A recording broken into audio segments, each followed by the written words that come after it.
In this video, we uncover what happened to these Karens who get eaten alive by deadly animals. From a tourist who berated her guide moments before stepping into lion territory, to a Cape buffalo's devastating charge on a South African walking safari.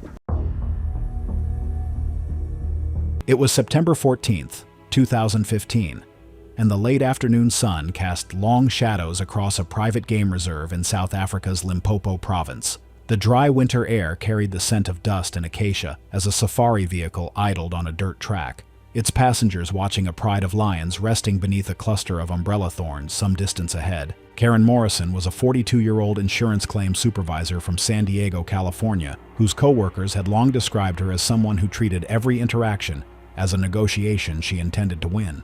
She had spent 23 years in the same office, gradually ascending to a position where she could delegate unpleasant tasks and challenge decisions made above her pay grade. Former colleagues said she had a habit of escalating minor disagreements into formal complaints and had once threatened legal action against a coffee shop over a loyalty card dispute. Her vacation to South Africa was meant to celebrate her recent divorce settlement, a trip she had planned meticulously while demanding upgrades and substitutions at every opportunity.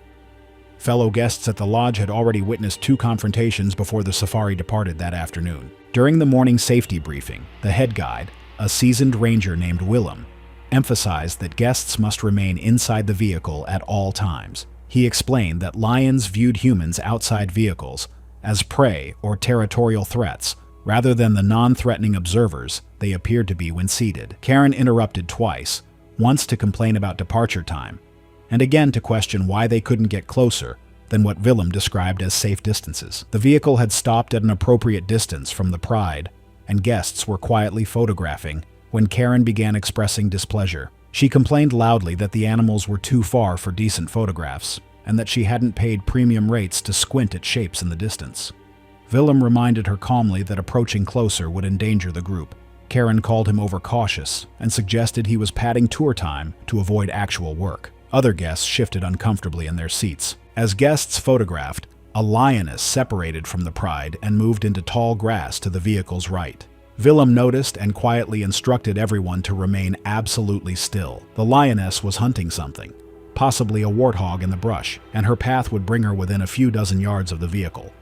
Karen seized the moment to stand, raising her camera above the metal frame to get an unobstructed shot. Willem ordered her to sit immediately. She waved him off without looking back.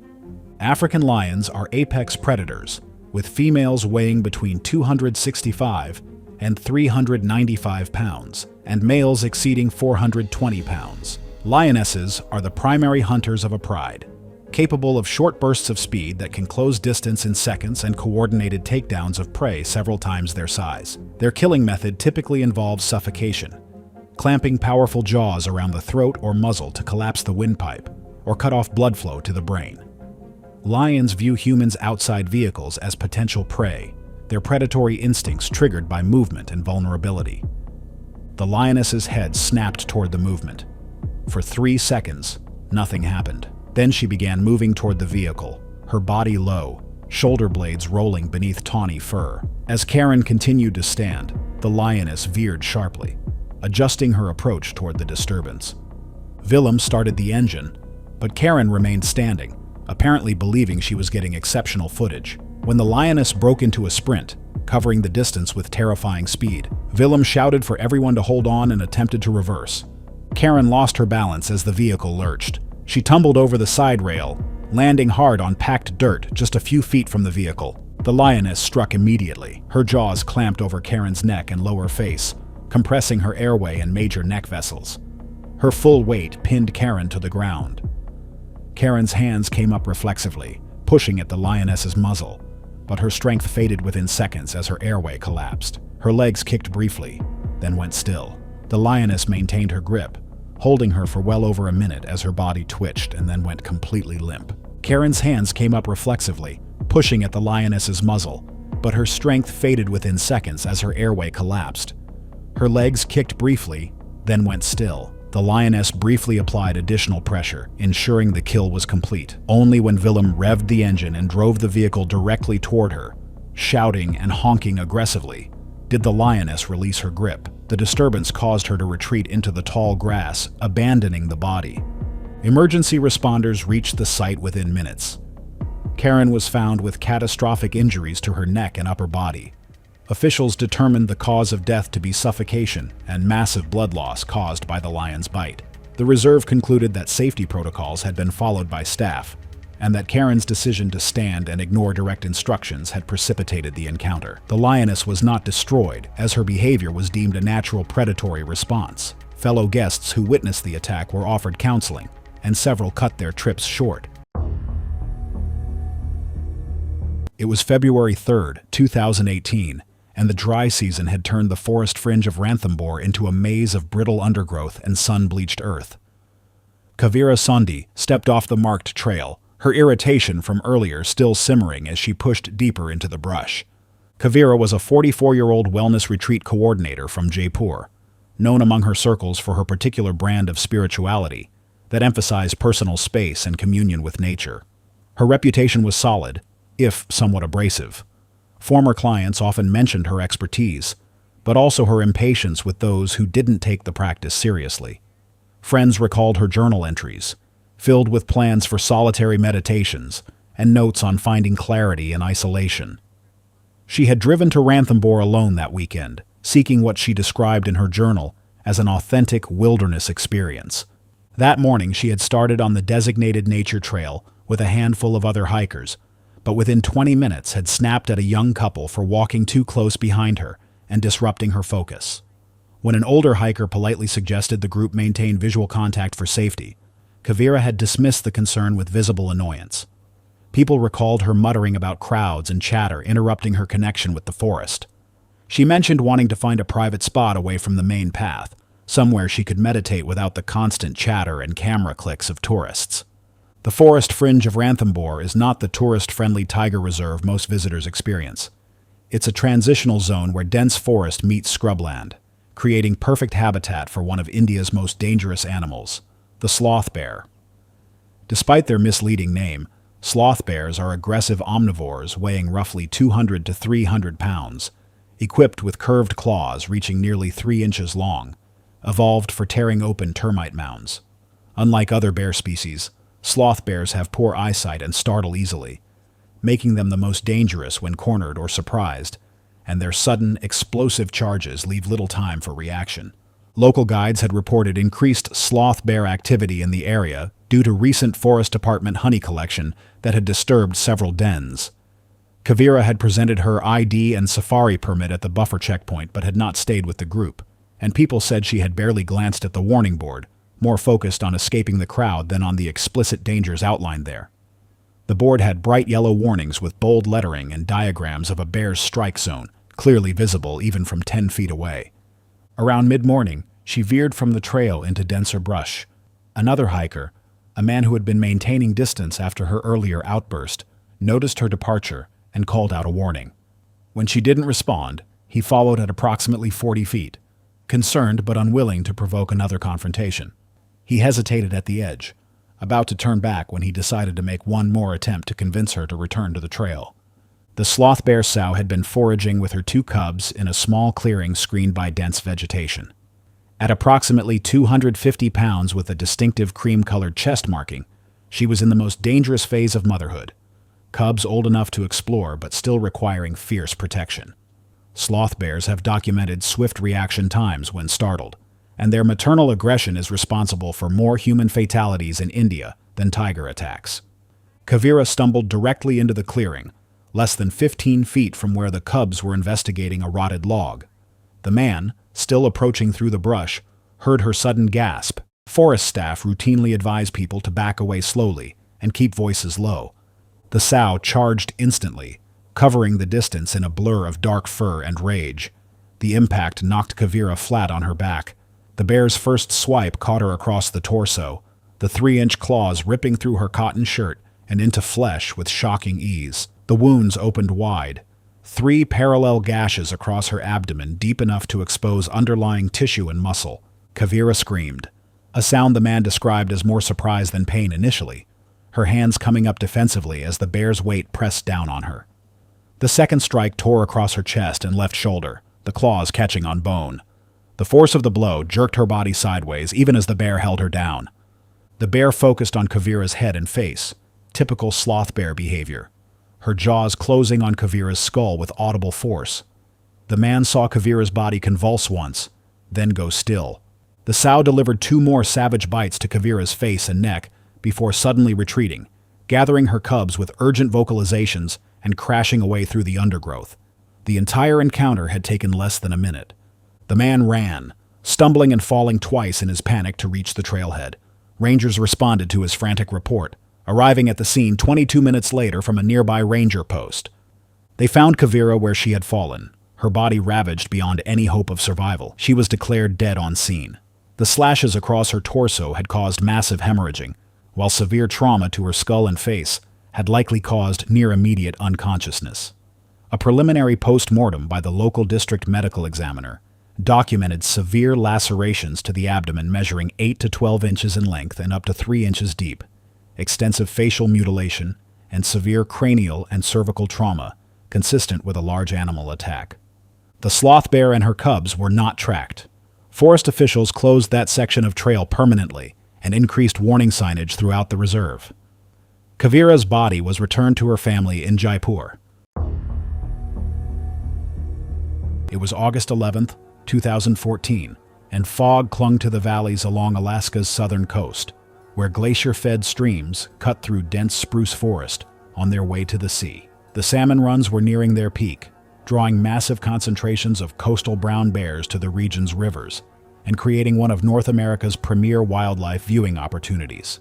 Truden Bashart, a 52-year-old homeowners association president from Scottsdale, Arizona, had booked a bear viewing excursion through a regional outfitter that operated along a remote salmon stream accessible only by float plane. Bashart's approach to travel mirrored her approach to her HOA, treating every interaction as a confrontation to be dominated and every limitation as a personal affront. The excursion included Bashart and 4 other guests, led by a veteran guide who carried bear spray and a large-caliber rifle as a last resort defense. He conducted an extensive safety briefing before the group departed the float plane landing. The rules were clear. Visitors would observe from an elevated wooden platform positioned 30 yards from the stream. No one was to leave the platform under any circumstances. Bears had the right of way. The guide's instructions were final. The group reached the platform and spent the first hour watching 3 bears fishing in the shallows approximately 40 yards downstream. The other guests were captivated, whispering excitedly as a large male hauled a sockeye salmon from the current and tore into it on a gravel bar. Bashart was unimpressed. She complained repeatedly that the bears were too far, the platform too high, and the experience nothing like the photographs she had seen in the outfitter's brochure. She asked another guest to move aside because he was blocking her angle, then turned to the guide and told him that for the price she had paid, she expected to be close enough to see the fish in the bears' mouths. The guide explained that the platform's distance was calibrated for safety and that approaching the stream on foot during peak salmon season, when bears were concentrated and protective of feeding territory, was not an option. Bashart dismissed his explanation. She demanded he escort her to the stream bank for a closer photograph. The guide refused. She then turned to the other guests and asked whether any of them found this acceptable for the price they had paid, attempting to recruit allies. The other 4 guests said nothing. Bashart announced that she would be filing a formal complaint with the outfitter and posting reviews detailing his incompetence on every travel platform she could find.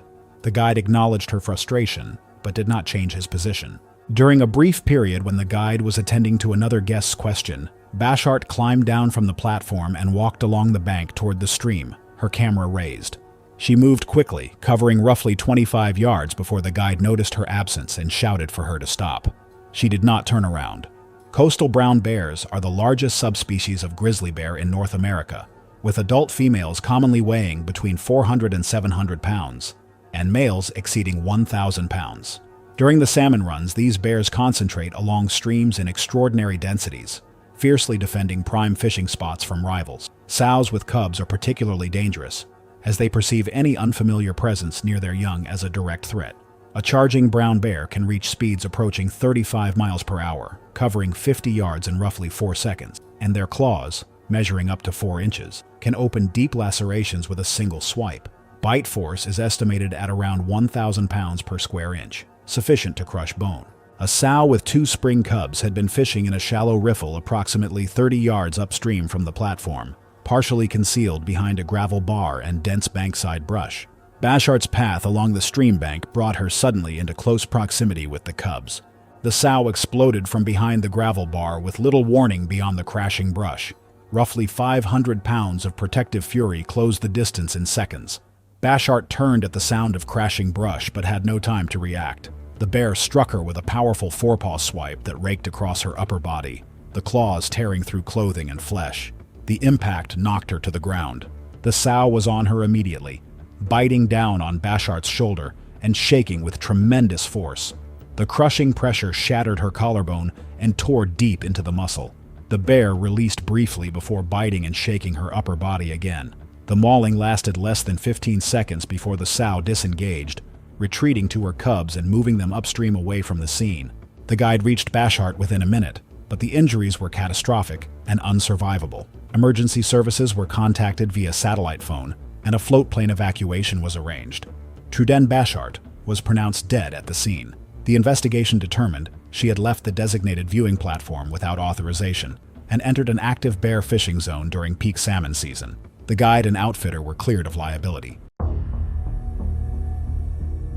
It was August 9th, 2016.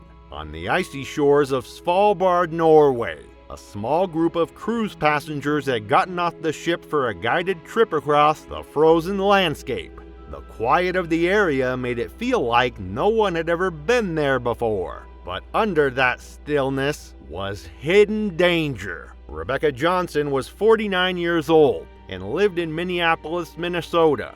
She worked in retail management at a large department store where she oversaw staff schedules and handled customer complaints. Co-workers knew her as someone who wanted things done her way and did not like being told what to do by others. Rebecca also enjoyed traveling, and she often talked about trips that took her to unusual places that most people would never visit.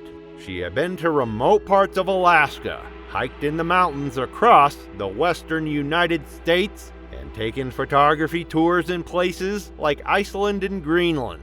This summer, she booked a cruise that stopped in Svalbard as part of a 2-week Arctic expedition.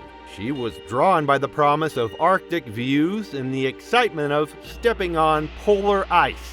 Her decision to join the shore trip seemed normal when the cruise ship reached Svalbard. The cruise company provided armed guides with rifles, which was required by law in polar bear territory. Norwegian regulations made it illegal for tour groups to land without proper protection, and trained guides who knew how to handle dangerous wildlife encounters. Before leaving the ship, passengers were warned many times not to walk away from the group under any circumstances. They were told to stay within sight of the guides at all times and follow all instructions immediately without question.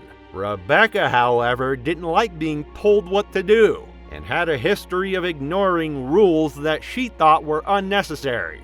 She carried a large tote bag filled with snacks, personal items, and camera equipment. She ignored advice that food should be left on the ship to avoid attracting wildlife.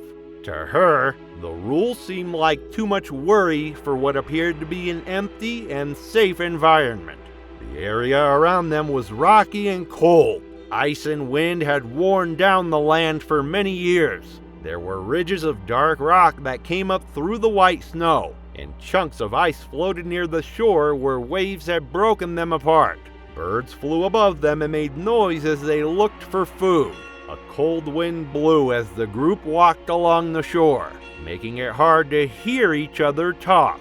To visitors from warmer places, the area looked empty and frozen, like a vast white desert where nothing could survive. But Svalbard is actually home to one of the largest polar bear populations in the world. The island supports about 3,000 polar bears, which often travel across the ice looking for seals and other food sources. During the summer months, when sea ice moves farther from shore, hungry bears often come closer to human settlements and landing areas. Polar bears are the biggest land meat-eaters in the world. Their sense of smell is so good that they can detect food or prey from nearly a mile away. even when wind conditions are not favorable. In summer, when sea ice moves back and their normal hunting grounds become harder to reach, they often walk closer to human areas looking for any available food. Unlike many other predators, they show little fear when approaching people, especially if food is involved. On this day, the warnings were clear and repeated multiple times. Guides told passengers not to separate from the group and not to make sudden movements or loud noises. The guides carried flare guns in addition to rifles and had communication equipment to contact the ship if needed. Several people in the group saw Rebecca walk away from the main party, even though other passengers and guides shouted for her to come back. She walked toward a patch of smooth ice near the shoreline, holding her tote bag close to her body and looking around the icy shore. She had wandered too far. Other tourists took out their cameras, thinking she was just trying to get a better photograph of the landscape. But some people with binoculars noticed movement in the distance. A large, pale figure was moving across the ice toward their location. A polar bear had detected the scent from her bag and was approaching to investigate. The bear moved quickly, covering the ground faster than most people expected. It dropped down to all four legs, with its head low in a hunting position, and it ran straight toward Rebecca. The guides started shouting warnings and getting their rifles ready, but the bear was already too close. The impact knocked her to the ground. The bear held her down with its massive weight while passengers screamed in horror. Its claws tore through her heavy coat, and the fabric ripping could be heard even over the wind. The bear's head came down, and its jaws closed around her shoulder. Blood spread quickly onto the white snow as the animal shook her with enough force to cause more screams from the watching crowd.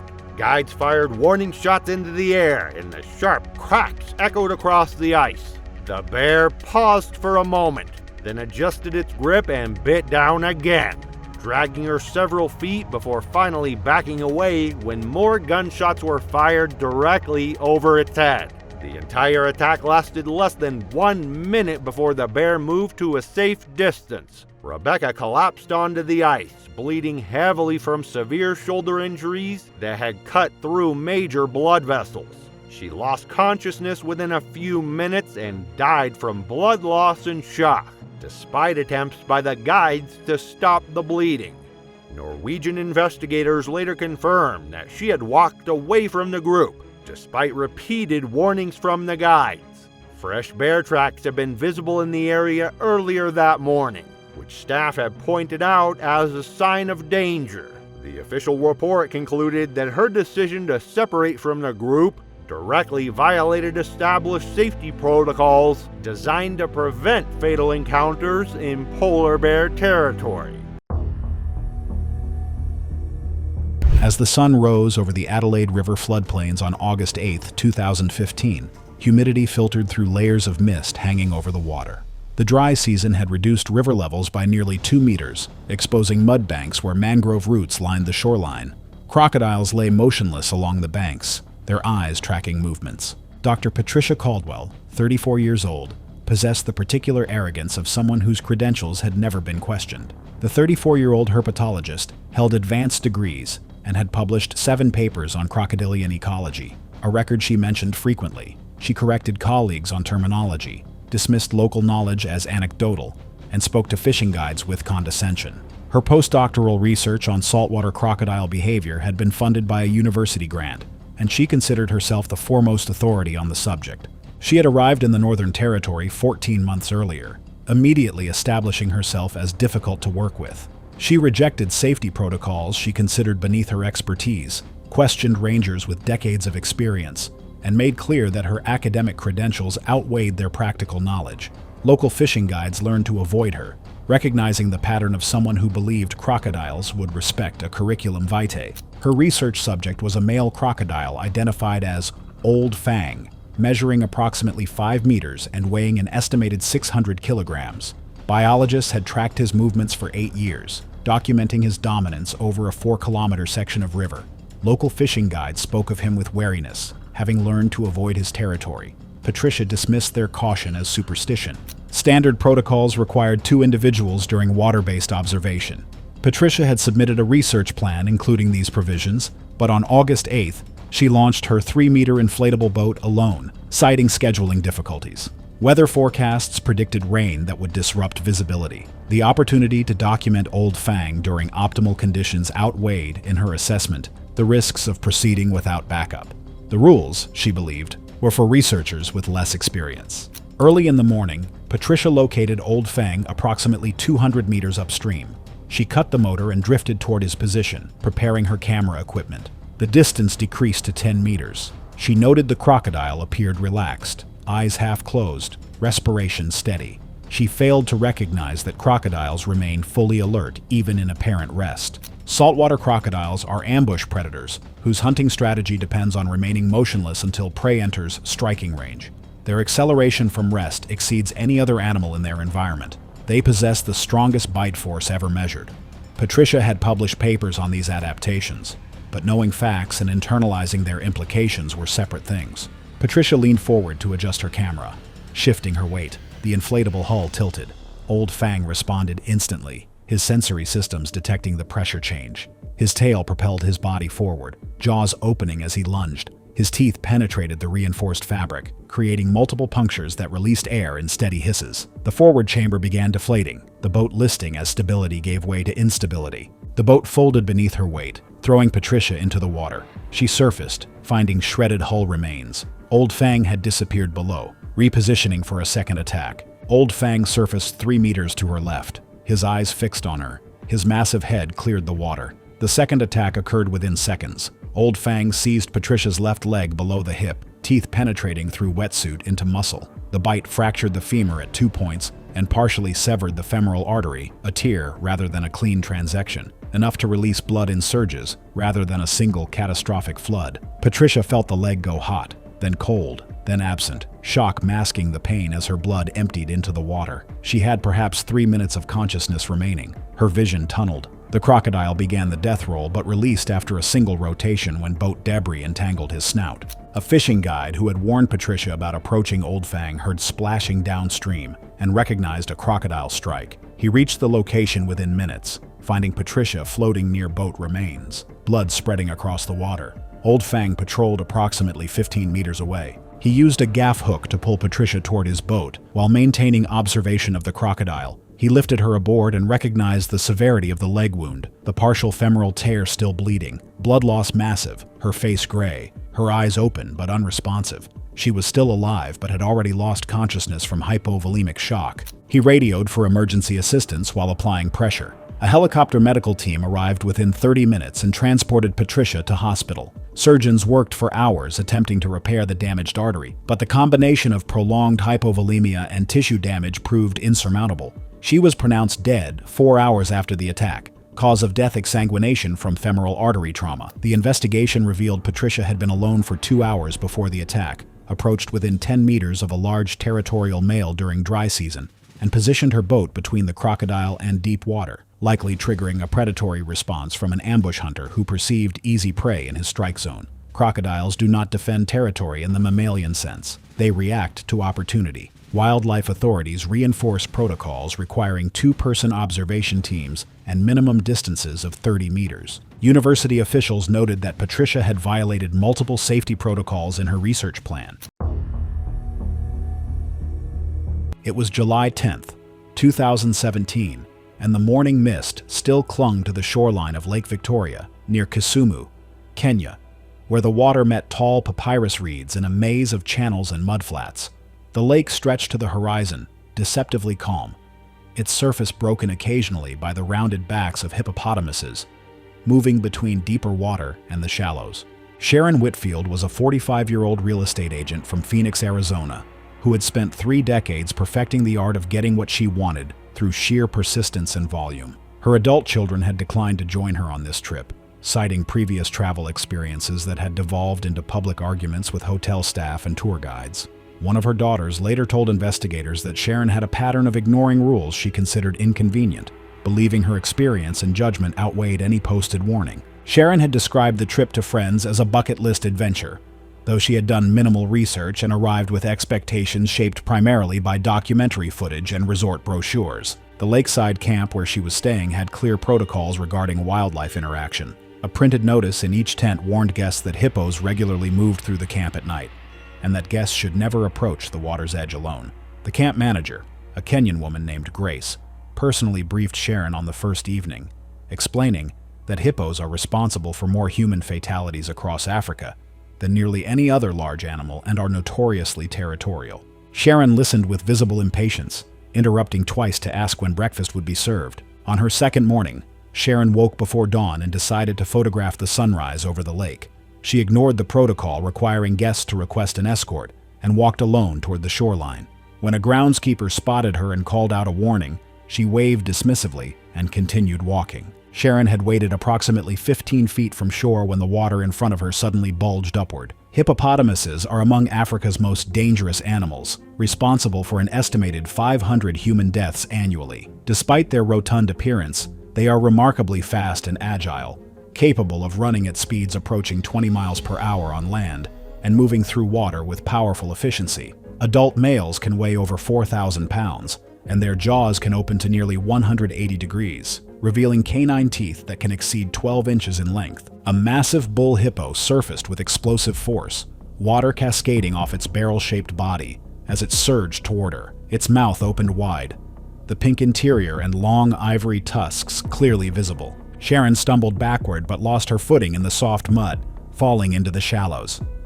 The hippo lunged and clamped its jaws around her torso in a sudden crushing bite. The force knocked the air from her lungs instantly. The animal released almost immediately. Witnesses later reported the hippo jerking its head upward, lifting Sharon partially from the water before dropping her. In its retreat, the animal surged forward and stepped over her, its massive weight driving her deeper into the mud. By the time the hippo finally retreated into deeper water, Sharon had sustained extensive puncture wounds, blunt force trauma to the chest, and massive internal hemorrhage. It was August 4th, 2014, and the late afternoon sun hung heavy over the Everglades National Park, casting long shadows across the murky canal water where Tamsin Crowell stood at the edge of the observation pull-off. Birds flitted between mangroves, and the occasional splash hinted at unseen movement below the dark surface. Tamsin was a 36-year-old real estate office manager from Tampa, known among her colleagues for her sharp tongue and an unwavering conviction that rules applied to other people. Her sister later described her as someone who always needed to be right, who would argue a point long past the time everyone else had moved on. She had taken this week off to vacation with extended family at a rental property near the park. Her vacation, she insisted, was meant to combine relaxation with authentic wildlife photography, and friends said that she carried herself with the confidence of someone certain she could charm, negotiate, or control any situation. That afternoon, she had insisted on stopping at this particular canal overlook, despite her brother-in-law's repeated suggestion that they move along to one of the designated viewing areas clearly marked for wildlife observation. She carried a bag of marshmallows she had purchased earlier that day from a roadside shop, explaining to her niece that they were specifically meant to help attract animals closer for better photographs. She spoke casually about how the white color would stand out against the dark water and vegetation, making it easier to draw attention from whatever might be lurking below the surface. What Tamsin likely didn't understand was the prehistoric predator that dominated these waters. American alligators can grow up to 15 feet long and weigh over 1,000 pounds, with males in this region averaging 11 to 12 feet. Their bite force measures approximately 2,980 pounds per square inch, among the most powerful of any animal on Earth. They are ambush predators, capable of explosive acceleration from nearly complete stillness, with stealth and patience honed over millennia. Specialized sensory organs along their jaws can detect minute vibrations in the water, enabling them to pinpoint struggling prey even in low visibility. Even the faintest ripple can trigger predatory instincts. Posted warnings explained that feeding alligators was not only illegal, but created a direct threat to human safety. Tamsin had read these aloud in a mocking voice to her family members before opening the bag of marshmallows. She began tossing them toward the water, each one landing with a soft plop. Several alligators that had been floating at a distance began moving closer, a tourist from the adjacent parking area, approached and told Tamsin she needed to stop immediately. What followed was a loud argument, with Tamsin insisting she knew what she was doing and accusing the man of being paranoid. Her voice rose in pitch and volume as she threw another handful of marshmallows, this time directly at the nearest alligator. The splashing and shouting drew more attention from both tourists and wildlife. At least 4 large alligators had now closed in toward the bank, their bodies creating V-shaped wakes as they moved through the water with focused, deliberate motion. The attack happened so suddenly that several witnesses later struggled to describe the exact sequence. A massive alligator, later measured at just over 12 feet, lunged from the bank with explosive force. Its jaws clamped onto Tamsin's right forearm with an audible crack as bone shattered instantly beneath the pressure. Tamsin's scream tore across the waterway, raw and piercing. The alligator immediately initiated a death roll, a hunting technique where the predator rotates rapidly along its longitudinal axis to tear flesh and disorient prey. The violent twisting motion caused severe traumatic amputation, with near-complete avulsion of Tamsin's arm below the elbow, bone fragments exposed, and tissue torn in ragged strips. Witnesses described hearing wet tearing sounds and Tamsin screaming, reaching a pitch that several said they would never forget. The violent thrashing drew the other alligators toward the disturbance, competing for position in a rare scenario where multiple adult alligators engaged the same human simultaneously, a phenomenon noted by wildlife experts as extremely uncommon outside of deliberate feeding or provocation. Before anyone could react, the alligator dragged Tamsin into the canal. She went under briefly, then surfaced, her left arm flailing as she tried to grab onto the bank. A second alligator struck from her left side, its jaws closing around her ribcage. Tamsin's legs kicked violently above the water's surface for several seconds, her body jerking in different directions as more than one alligator maintained a grip during the struggle. The water churned violently, thick with sediment and blood. Witnesses could see Tamsin's body being pulled deeper, the thrashing growing weaker. Her head surfaced once more, her mouth open but producing no sound, before she went under again. The churning continued for nearly 20 seconds, then abruptly went still. Tamsin did not resurface. The entire attack, from initial strike to final submersion, a bystander had dialed 911 within seconds of the initial lunge. Park rangers arrived 14 minutes later, followed quickly by wildlife officers. The pull-off was immediately cleared and cordoned off as rangers separated witnesses and began collecting statements. Recovery divers located Tamsin's body nearly an hour later, approximately 200 yards downstream, a distance attributed to a slow current and the movement of multiple animals during the frenzied attack caught in submerged vegetation. The medical examiner's preliminary report indicated massive trauma to the right arm with severe traumatic amputation below the elbow, multiple rib fractures with puncture wounds consistent with alligator dentition, and drowning as the likely cause of death. The alligator responsible was trapped and euthanized within 24 hours. 3 other large alligators in the immediate area were also removed due to documented aggressive behavior toward the recovery team. Wildlife officials noted that the feeding behavior had clearly conditioned multiple animals to associate humans with food, creating an immediate danger that required removal rather than relocation. It was September 18, 2014, and the last rays of equatorial sun were bleeding through the acacia trees at the edge of a safari lodge near Hoedspruit, Limpopo. Maria Cavoslo stepped past the perimeter lanterns with a cigarette between her lips, about to discover that an apex predator doesn't distinguish between arrogance and ignorance when identifying prey. Marieke was a 42-year-old office administrator for a telecommunications firm in Pretoria. Her colleagues described her as confrontational and dismissive of workplace safety protocols, the type who removed hard hat requirements from her department's checklist because she found them inconvenient. At the lodge, she had quickly developed a reputation among staff and other guests, loudly complaining during the welcome briefing that the after-dark escort policy was ridiculous, that lions didn't come this close to lodges, and that the rangers were being overcautious to justify their salaries. She was a heavy smoker, going through nearly 2 packs daily, and had berated staff twice on her second day when they insisted someone accompany her outside the guest zone after sunset for her cigarette breaks. The morning safety briefing had been explicit. Guests were not to leave the designated lantern-lit zone after sunset. The head ranger, Peter Du Toit, had explained during lunch that fresh tracks indicated at least 2 male lions had been ranging along the eastern perimeter for the past 3 days. That afternoon, a lodge attendant named Thandi had directly warned Marieke after finding her smoking near the property edge during daylight, explaining that lions often use the same approach routes repeatedly, and that dusk was their most active hunting period.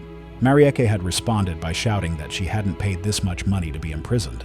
African lions are apex predators capable of taking down prey several times their body weight, with males weighing between 350 and 550 pounds.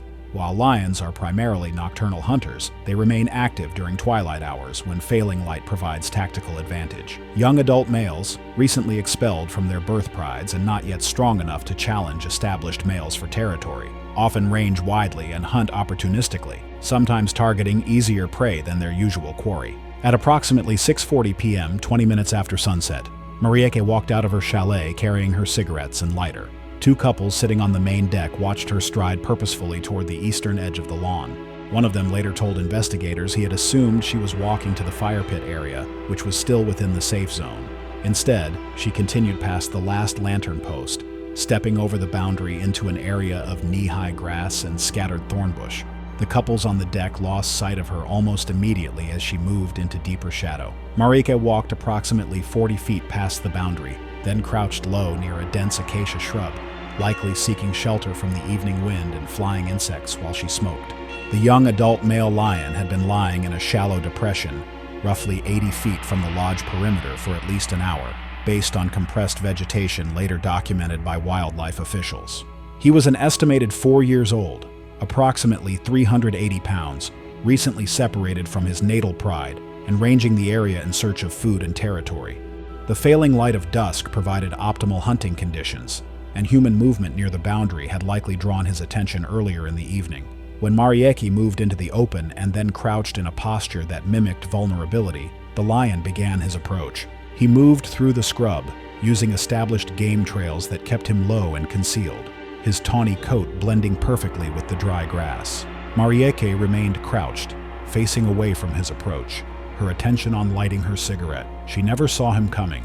One of the tourists, still on the deck, caught movement in his peripheral vision and turned to see the lion already launching from the tall grass. The animal covered the final 8 feet in a single explosive bound, forepaws extended, claws deployed. The impact knocked Marieke forward and down with such force that witnesses heard the collision from 60 feet away. A heavy, meaty sound followed immediately by her scream. The lion's weight, roughly 380 pounds hitting at speed, drove her chest and face into the ground, compressing her ribcage.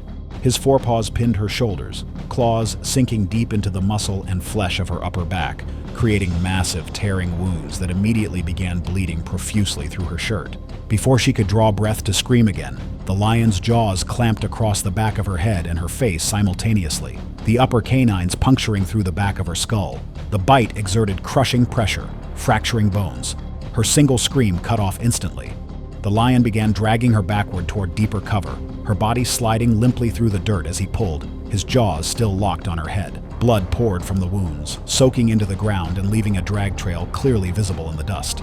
The lion pulled her approximately 15 feet into a thicker stand of thorn scrub, then released his grip and repositioned. The next bite targeted the back of her neck, his jaws closing around her cervical spine. The lion shook his head violently, the motion whipping her body back and forth like a rag doll, her arms flopping loosely. He bit again, higher on the neck, then again on her upper back. The low, rumbling growl of the feeding lion continued for another 20 seconds before the animal paused, apparently sensing the commotion from the lodge. One of the guests had been screaming for help from the moment of impact. The lodge attendant heard him and immediately radioed the ranger station while running toward the main office. The lodge manager, who was armed with a shotgun per protocol, grabbed the weapon and sprinted toward the eastern perimeter, but stopped at the boundary, lacking a clear line of fire in the darkness, and aware that guests were nearby. Unable to see the victim or the lion clearly, and unwilling to risk provoking an attack in low visibility, Peter, the head ranger, was already on duty nearby conducting evening perimeter checks at the staff quarters 400 yards away when the call came through. He arrived in a Toyota Land Cruiser equipped with a spotlight 7 minutes after the initial attack. He immediately spotted the lion crouched over Marieke's body in the scrub. Peter fired 2 warning shots from his rifle. The lion released the body and retreated rapidly into deeper bush, disappearing within seconds. Peter approached on foot with his rifle raised, accompanied by another armed ranger who had arrived moments after. They found Marieke lying face down in the thorn bush. Massive trauma was immediately visible. Her face and jaw were largely destroyed, with deep puncture wounds through her skull, and her neck showed severe cervical disruption with exposed vertebrae and destroyed musculature. Peter declared her dead at the scene. The coroner's report, issued 3 days later, listed the cause of death as massive cranial and spinal trauma resulting from African lion attack. The Safari Lodge suspended all guest activities immediately and closed for 2 nights, while wildlife officials conducted an investigation and tracked the lion. The animal was located the following morning and was not destroyed, as officials determined his behavior was a natural predatory response. Marieke's body was transported to Pretoria, where her ex-husband arranged cremation. It was September 3rd, 2017, at a safari park outside Paris, France. The late summer sun made long shadows across the grassy areas, and cars moved slowly along the road they were supposed to follow. The park was designed to make visitors feel like they were in the wild, with predators walking around in wide spaces. The animals were separated from people only by fences and strict rules. Families came from across Europe to see lions, tigers, and other animals in settings that looked more natural than traditional zoos. That afternoon, the rules would be tested with deadly results. Rose Dubois was 43 years old and lived in Lyon. She worked as an insurance clerk at a mid-sized company, where she processed claims and took customer phone calls. Her co-workers said she did not like doing the same tasks every day and would get restless when work became routine. Friends knew her as someone who enjoyed trying new things and often looked for different activities on weekends to make her life more interesting. On this trip, she wanted to see something that wasn't part of her normal life in the city. She thought the safari park would let her get close to the animals. Staying inside a car felt limiting to her, and she said it made the experience feel too far away. The warning signs and the things staff members told visitors seemed like too much to her. She thought they were meant for people who might do dangerous things. She believed that if she was careful, getting out of the car for a short time would give her a better view without putting herself at risk. The park was large, covering several hundred acres with big enclosures that went across rolling fields.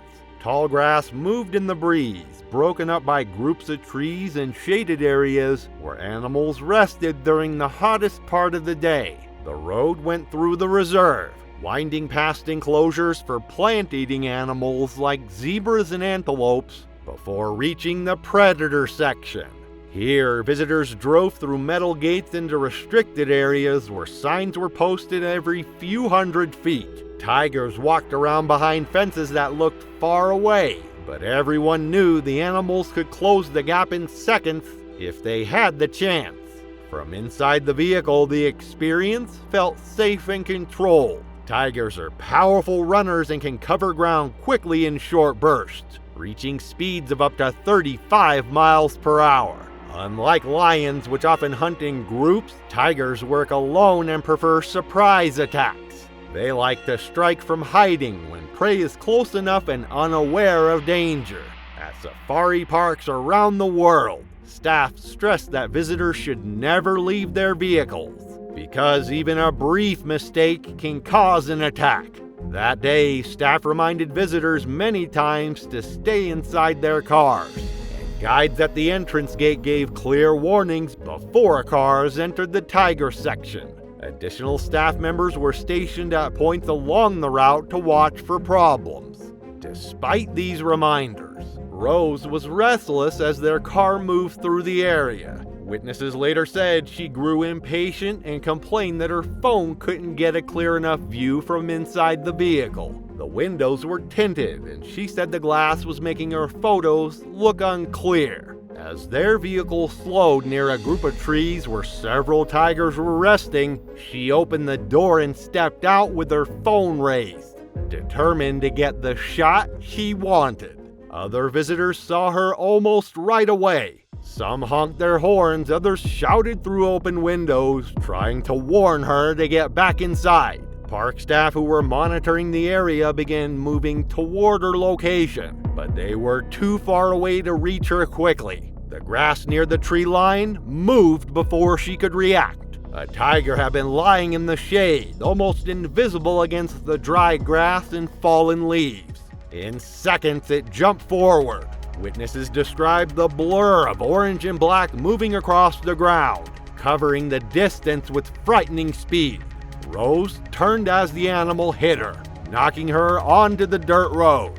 The tiger closed its jaws around her shoulder as she screamed, dragging her across the ground. Dust rose in clouds as its claws dug into her body. People inside nearby cars shouted, and some reached for their own cameras, recording parts of the attack as it happened. Her phone fell from her hand, sliding across the dirt before stopping near the vehicle she had just left. The tiger pulled her toward the grass, stopping only to adjust its grip. Rose struggled as the tiger dragged her, but the deep bite to her shoulder had already cut major blood vessels. She was losing strength very fast, her movement slowing as blood poured onto the dirt road. She stopped moving less than a minute after the first strike. When staff forced the animal back with vehicles and warning shots, Rose was motionless on the ground. She died within minutes from blood loss and injuries to her upper body. The safari road fell quiet, except for distant engines and the sound of people talking about the incident inside their cars.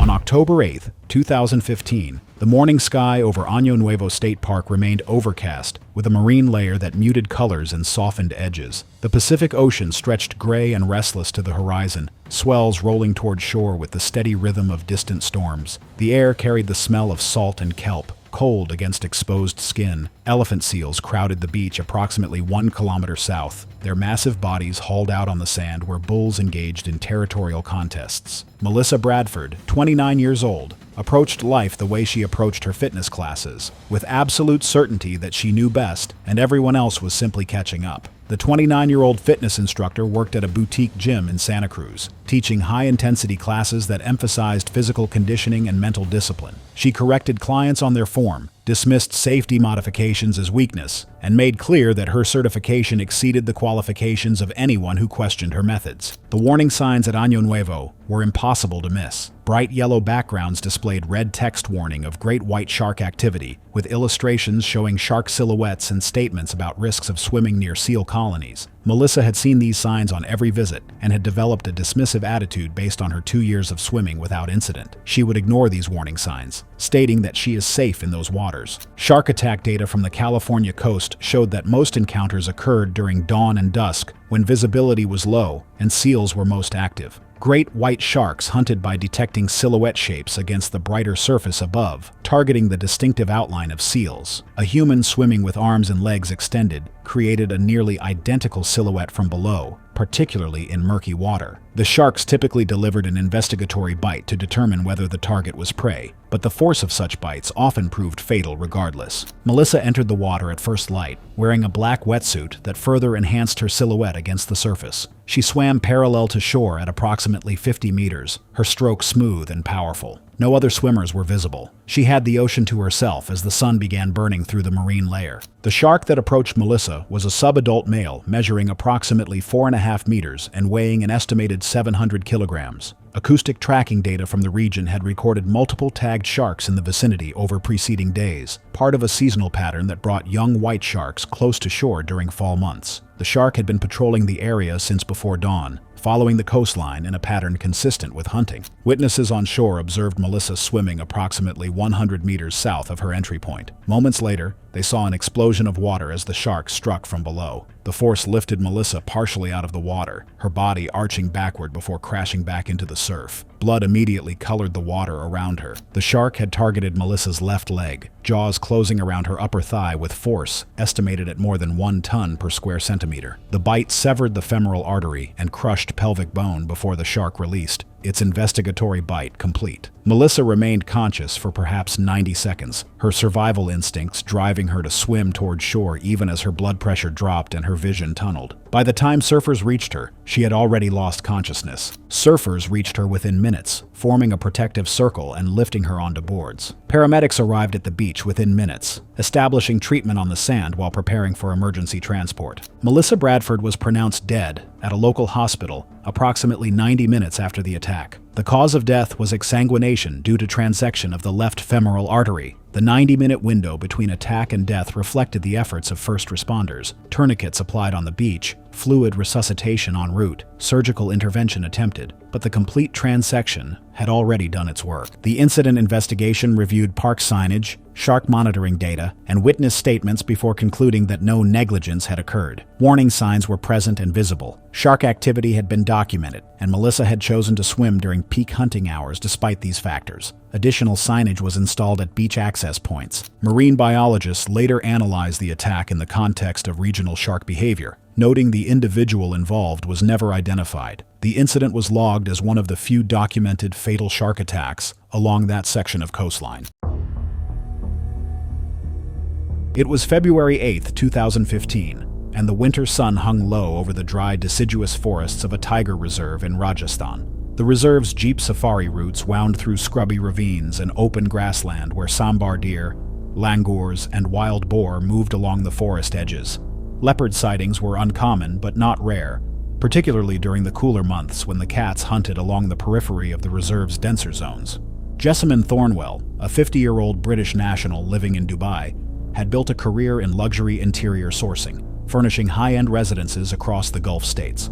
Her social media presence featured heavily curated travel photography, and she had booked a private jeep safari specifically to capture images that would distinguish her feed from the competition. The jeep was operated by Devraj Kathuria, a 42-year-old driver and naturalist who had guided safaris through the reserve for over 12 years.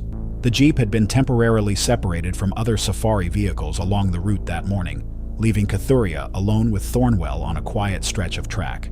His morning briefing had been standard. Visitors were to remain inside the vehicle at all times. Flash photography was prohibited near animals.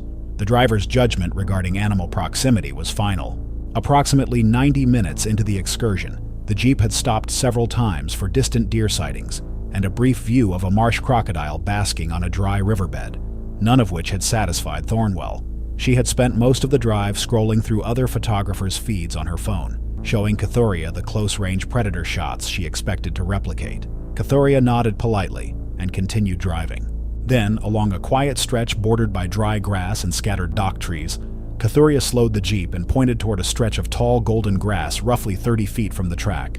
He spoke quietly, indicating that a leopard had been feeding on a kill somewhere in the grass, based on alarm calls from langurs in the overhead canopy and drag marks visible at the edge of the vegetation.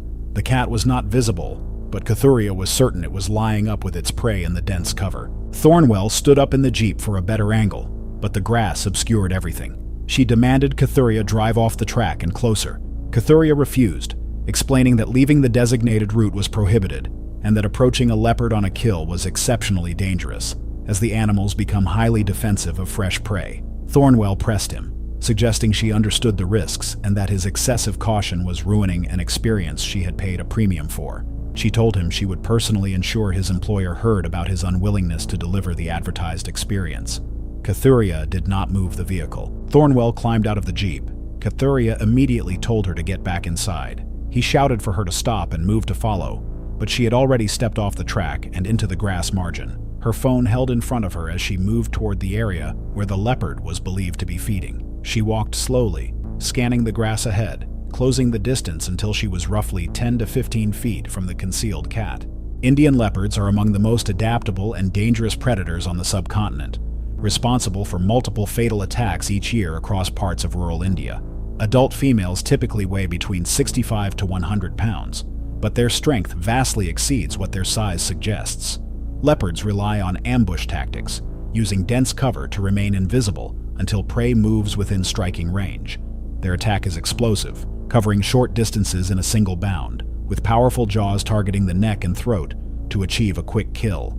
Leopards are most dangerous when guarding a fresh kill, as the combination of defensive aggression and close proximity creates conditions for an attack that unfolds faster than any human can react. Investigators later determined, based on the position of the body and the animal's tracks in the soft earth, that the leopard had flattened into the grass as Thornwell approached, a classic pre-strike posture triggered by a perceived threat to its kill. Thornwell had almost certainly closed the distance without realizing the cat was directly beneath her, the animal's camouflage rendering it virtually invisible in the dry golden grass until she was within arm's reach. Cornered against its prey and unable to retreat without being detected, the leopard's defensive response was instantaneous. Cathuria, watching from the jeep, saw the grass erupt. The leopard launched from concealment, covering the short distance in a blur of explosive movement. The cat struck Thornwell from slightly below and to the side, its claws raking across her arm as its jaws clamped around her throat, compressing the windpipe. The force drove her to the ground. Thornwell's scream was cut short as the leopard's grip tightened, restricting airflow and blood flow to the brain. Cathuria laid on the horn and revved the engine, attempting to drive the leopard off. The cat released and disappeared into the grass within moments, but the damage was catastrophic. Cathuria radioed for emergency assistance and reached Thornwell within seconds. She was unresponsive, with severe trauma to the throat and neck. Reserve medical staff arrived within 30 minutes, but Jessamine Thornwell had died in the grass beside the track. The investigation confirmed she had exited the vehicle and approached a leopard guarding a fresh kill in direct violation of the reserve's safety protocols. Cathuria was cleared of any liability. It was March 22, 2016, and the humid air hung heavy over the Adelaide River floodplain, about an hour outside Darwin in Australia's Northern Territory. The water moved slowly, brown and opaque, lined with paperbarks and pandanus palms that concealed the banks from easy view. Linda Hayes was a 38-year-old middle school vice principal from Melbourne who had built her professional reputation on enforcing rules for others while finding exceptions for herself. Colleagues described her as someone who demanded strict compliance from students and staff, but regularly bypassed protocols she found personally inconvenient. She had been written up twice by her superintendent for overstepping administrative boundaries, both times responding with grievances that dragged on for months. Her ex-husband later described her as someone who believed consequences applied to everyone but her.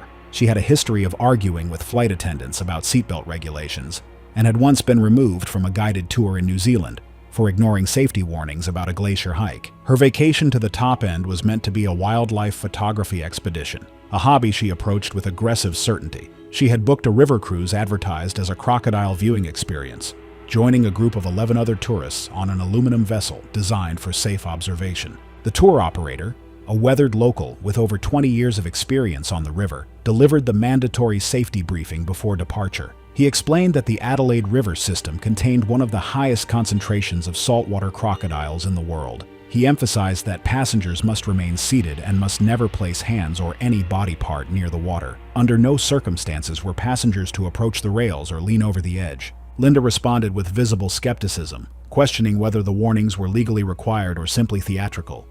When the guide explained that multiple fatalities had occurred in territory waters, she dismissed the information as exaggerated local folklore designed to make the tour seem more exciting. Other passengers later recalled her rolling her eyes and muttering about overprotective guides who underestimated people's intelligence. She had researched crocodile attacks before the trip and believed she understood the risks better than a local boat operator. 20 minutes into the cruise, the boat stopped near a muddy bank where a large saltwater crocodile basked in the afternoon sun. The reptile measured approximately 14 feet and weighed an estimated 1,000 pounds, its massive body stretched across the mud with jaws slightly agape. Passengers photographed from their seats while the guide provided information about crocodile biology, explaining that saltwater crocodiles were the largest living reptiles and could go months without eating. Linda complained to those near her that the angle was poor and the distance too great for quality photographs. She stood and moved to the stern, leaning over the low rail to get a shot without other passengers in her frame. The guide ordered her to sit down immediately. She ignored him completely, bracing one hand on the rail and extending her camera toward the water's surface. The crocodile on the bank had slipped into the water moments after the boat stopped, its movement so subtle that only the guide noticed. This behavior was typical.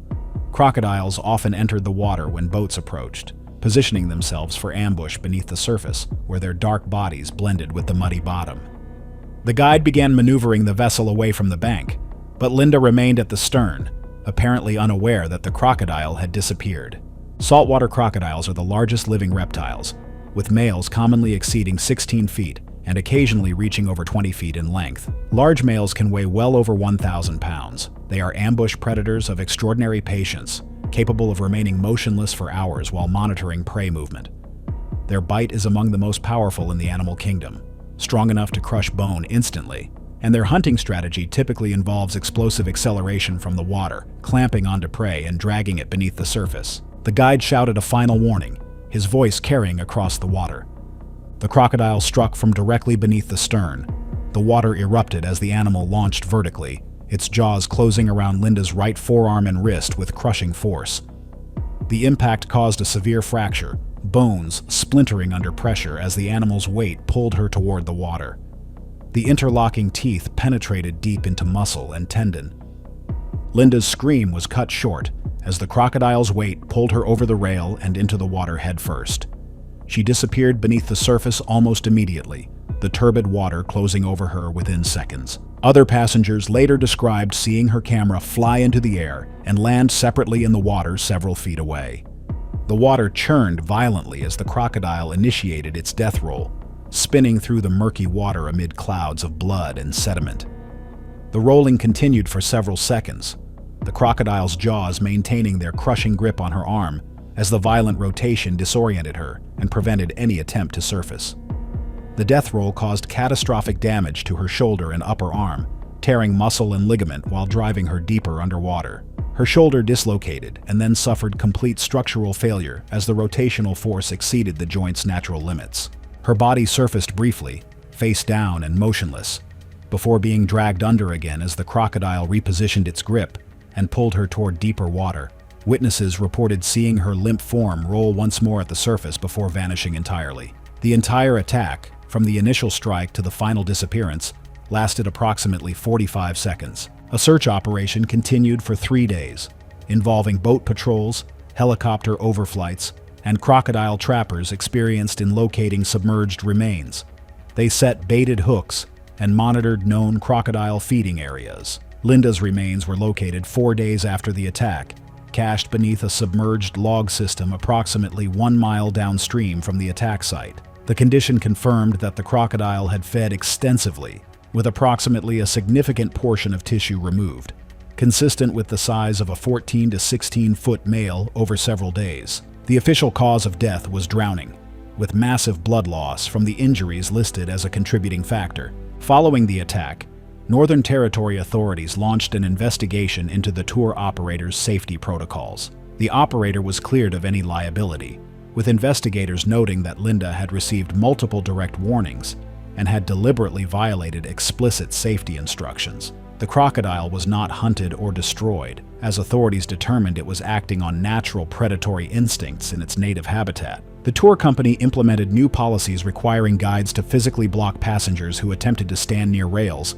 and all vessels were retrofitted with additional barriers. Linda's family filed a wrongful death claim against the tour operator, but it was dismissed based on the signed liability waiver and clear evidence of her deliberate noncompliance. It was April 14, 2018, and the late afternoon light filtered through the coastal oaks along the closed section of Pine Ridge Trail in the Santa Lucia Range. Reina Calderon walked 30 yards behind her 2 children, unaware that her habit of letting them run unsupervised was about to be catastrophic. Reina was a 37-year-old real estate assistant who lived in Cambria. She had been hiking the trails for 8 years. Other hikers said that she prided herself on being no-nonsense, publicly calling out rangers and other hikers she labeled overcautious, and insisting she was experienced enough to make her own judgments about safety protocols. They said that her social media posts often mocked helicopter parents and encouraged others to flout posted rules, and she routinely allowed her children, ages 6 and 9, to run ahead on trails, sometimes disappearing around bends while she walked at her own pace. That Saturday, she had decided to take her 2 sons on what she described to her husband as a quick afternoon hike, despite the trail closure signs posted at the trailhead. She had parked at the Los Padres de Use area and walked past the closure gate, which had been left partially open by previous trespassers.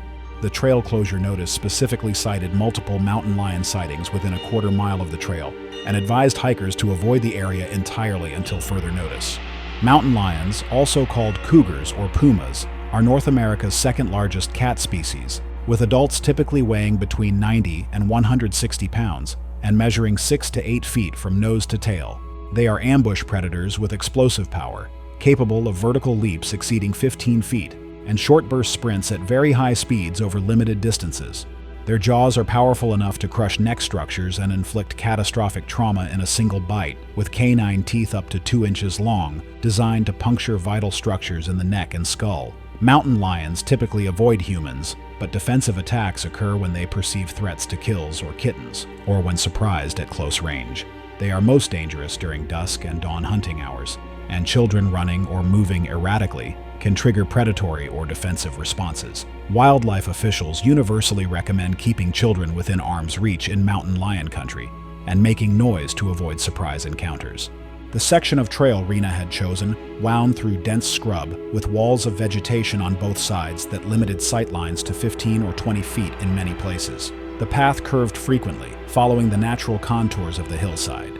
At approximately 5:40 p.m., according to the witness statement of another hiker who had entered the closed trail from the opposite direction, Rena's 2 boys were running ahead, their voices carrying back through the still air.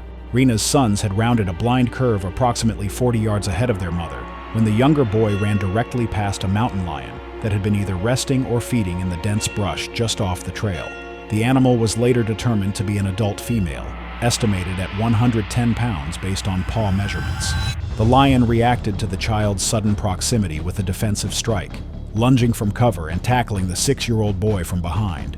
The child's screams were immediate and high-pitched. His older brother began screaming as well and stumbled backward. One of the kids said that Rena came running around the curve within seconds. The witness, who was approximately 60 yards away on the opposite side of the curve, heard the sequence clearly. Children's screams, an adult woman shouting, then a different quality of scream, deeper, more primal, followed by thrashing sounds in the undergrowth. He ran toward the sounds, pulling his phone from his pocket and immediately dialing 911. He reached the curve and saw the attack in progress, a tawny shape on top of a woman's body in the vegetation, the woman's legs kicking weakly, dark blood visible on the ground and spreading across the dirt trail. He shouted and waved his arms, his voice cracking. The 9-year-old boy was standing frozen on the trail, his face blank with shock. The younger boy was still on the ground, bleeding from lacerations to his scalp and back, crying in broken gasps. Rena later showed defensive wounds consistent with her charging directly at the lion while it was on top of her son. The lion released the child and pivoted toward the larger threat. Rena had covered perhaps 10 feet when the animal launched itself at her chest height, its trajectory explosive and precise. She had no time to raise her arms or turn away. The lion's front paws struck her upper chest and right shoulder, claws extending and puncturing through her cotton shirt into muscle and collarbone, the impact staggering her backward. Its jaws closed on her neck in a single fluid motion, inflicting catastrophic neck trauma with immediate vascular and airway compromise. The effect was immediate and overwhelming. Massive hemorrhage began within seconds, rapidly soaking her shirt and the animal's muzzle. Rena's legs gave out almost instantly, her body collapsing as the animal's weight drove her sideways into the brush at the trail's edge. The older brother said that her hands came up reflexively, gripping the lion's fur, but her strength likely faded rapidly as blood pressure collapsed. The lion maintained its grip on Rena's neck for approximately 8 to 10 seconds according to the witness's estimate, though he acknowledged time felt distorted. The pressure completely occluded blood flow to her brain. Her kicking slowed, then stopped. Her hands fell away from the lion's body and dropped into the dirt. The lion released its bite and stepped back, its muzzle and chest fur matted with blood. It turned and bounded into the dense chaparral, disappearing within seconds. The witness ran to Rena first. She was lying on her side, her head at an unnatural angle, her neck showing extensive traumatic injury with massive blood loss. Blood had pooled beneath her head and soaked into the sandy soil, forming a dark, spreading stain. Her eyes were open but unseeing, and she was not breathing. The 911 dispatcher kept him on the line, instructing him to check for breathing and pulse while also assessing the injured child. Paramedics and wildlife officers arrived via the access road at approximately 6:07 p.m., 24 minutes after the call. They found Rena unresponsive, with catastrophic neck trauma and exsanguination. No resuscitation was attempted given the obvious nature of her injuries, and time elapsed. She was pronounced dead at the scene. Her 6-year-old son, whose name was withheld from public reports, had sustained deep lacerations to his scalp, neck, and upper back, with tissue trauma consistent with large carnivore bite and claw marks. He was airlifted to the hospital in critical condition. The coroner's report listed the cause of death as exsanguination and catastrophic cerebral hypoxia due to bilateral carotid artery trauma from a mountain lion bite, with contributing airway compromise. The time of death was within approximately 1 minute of the initial attack. The 6-year-old boy died 3 days later from complications related to his injuries, including infection and traumatic shock. Wildlife officers tracked and killed the female mountain lion the following morning. Necropsy revealed she had 2 young kittens nearby, explaining the defensive nature of the attack. Rena's husband declined media interviews, and the family held a private memorial service attended only by close relatives. The older son, who witnessed the entire attack, was placed in counseling. No legal action was taken against any party, as the trail closure had been clearly posted, and the attack was determined to be a foreseeable consequence of human intrusion into closed wildlife habitat during a period of known mountain lion activity. It was November 9, 2017, and the morning sun had barely cleared the rocky outcrops of Ranthambore National Park when Nalini Devkar's voice cut through the stillness of Zone 3, sharp and demanding, unaware that a large male tiger was already watching from cover. Nalini Devkar was a 52-year-old retired textile buyer from Pune, Maharashtra, who had built her career on intimidation and precision. Her former colleagues described her as brilliant at negotiations, but exhausting to work with, someone who berated subordinates over minor errors and treated service staff with open contempt. Her reputation for being relentless in arguments extended into her personal life. Family members recalled her insisting on controlling every detail, from meal choices to vacation itineraries. This was her second wildlife safari in 6 months, the first having disappointed her with what she described in online reviews as inadequate tiger sightings and incompetent guides. That morning, she had arrived at the safari assembly point 15 minutes late, berating her hotel driver for not driving fast enough. Her assigned safari guide, Rajesh Kumar, had worked in Ranthambore for 11 years and said that he recognized the type immediately, the guest who would complain regardless of what nature provided. During the mandatory safety briefing, Nalini had interrupted twice to ask when they would see tigers, visibly impatient, as Rajesh explained that guests must remain seated at all times, and that standing for extended periods or exiting the vehicle was strictly prohibited under Indian wildlife protection laws. Bengal tigers are among the largest predators on Earth, with males weighing between 400 and 520 pounds and measuring up to 9.5 feet in length. Their canine teeth extend over 3 inches, designed to secure the throat or crush the cervical spine of prey, delivering rapid death. Unlike lions that hunt in coordinated groups, tigers are solitary ambush predators, capable of exploding from cover at speeds reaching up to 35 miles per hour in short bursts. Their padded paws allow them to move almost silently through dense undergrowth, while powerful forelimbs enable them to pull down prey several times their own weight. A tiger's night vision is estimated to be up to 6 times better than a human's, giving it a decisive advantage during dawn and dusk when most attacks occur. They are patient hunters, masters of stealth and camouflage, capable of remaining motionless for hours before the tiniest movement triggers explosive pursuit. The morning safari had proceeded without incident for the first hour. 3 other jeeps were dispersed throughout Zone 3, all maintaining radio contact as they searched for signs of tiger activity. At approximately 8:20 a.m., Rajesh spotted fresh pug marks in the dirt track and slowed the vehicle, signaling to the other drivers. Within minutes, one of the other guides radioed that he had detected movement in a patch of dried grass roughly 50 feet from the trail. Rajesh maneuvered Nalini's jeep to a position offering a clear sightline while maintaining what he judged to be a safe distance. The other tourists in the jeep, a German couple and their adult son, later reported that the moment Rajesh stopped, Nalini began complaining loudly that he had chosen a poor angle. She stood up in her seat despite Rajesh's immediate verbal warning to sit down. Rajesh turned fully around in the driver's seat, speaking firmly that park regulations required all guests to remain seated. Nalini ignored him entirely, raising her camera and declaring that she hadn't paid for a safari to take pictures from a bad angle. Nalini climbed over the side of the jeep onto the ground. Rajesh started to rise from his seat, but she had already moved 3 steps from the vehicle. The tiger, a fully grown male, had been concealed in grass less than 45 feet away. One moment there was only grass. The next, a massive striped shape was airborne. T-72 covered the distance in approximately 2 seconds, moving with such explosive speed that Nalini never turned to face him.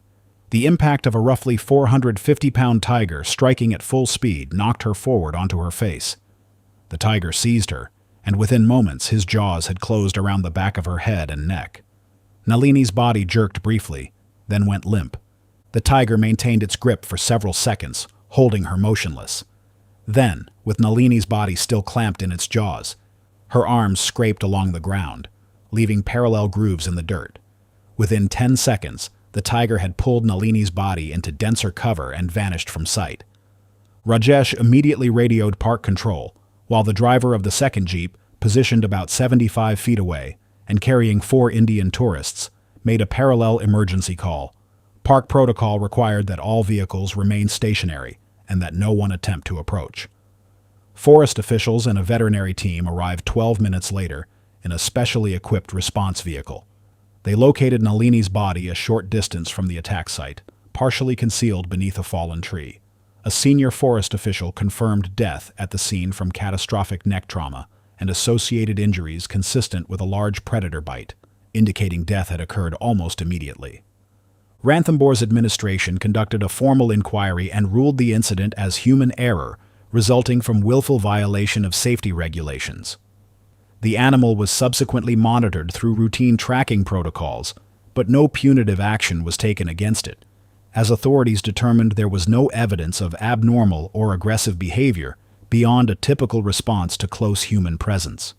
Nalini's remains were returned to her family in Pune after standard procedural examinations were completed. The transfer was handled quietly and without public announcement, in accordance with the family's wishes. A small funeral was later held in a private setting, attended only by close relatives and friends, with no media coverage requested or permitted.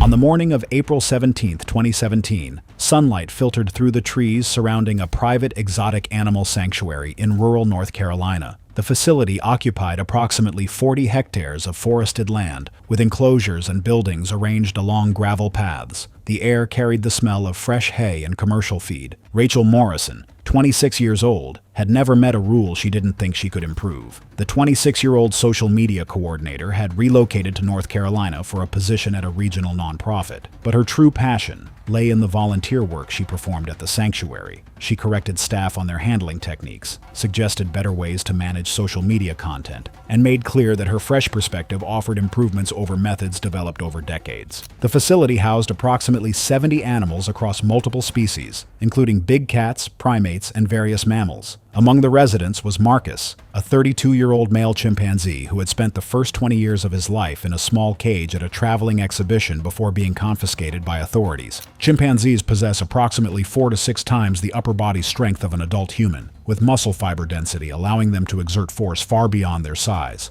Their canine teeth can inflict penetrating wounds carrying bacteria capable of causing rapid and severe infection. The morning of April 17th required routine cleaning of Marcus's enclosure. The transfer procedure required 2 staff members to verify each step, confirming the holding area gate secured, opening the connecting tunnel, allowing Marcus to move through, closing the tunnel, then verifying the primary enclosure gate locked before entering. This system had operated without incident for 12 years. The senior keeper responsible for supervising the transfer had called in sick, leaving a less experienced staff member to oversee the procedure. Rachel was assigned to observe and assist with verbal confirmation, a role she had performed previously under supervision. The transfer proceeded normally, with Marcus moving through the tunnel into the holding area. The staff member closed the gate behind him and pulled on the bars to confirm it appeared secure. The gate design incorporated a primary latch and a secondary pin-style lock intended to engage when fully closed. On this morning, the secondary lock had not fully engaged. though the gate appeared closed and held when tested from the corridor side. The gap measured less than 1 centimeter, invisible to casual inspection.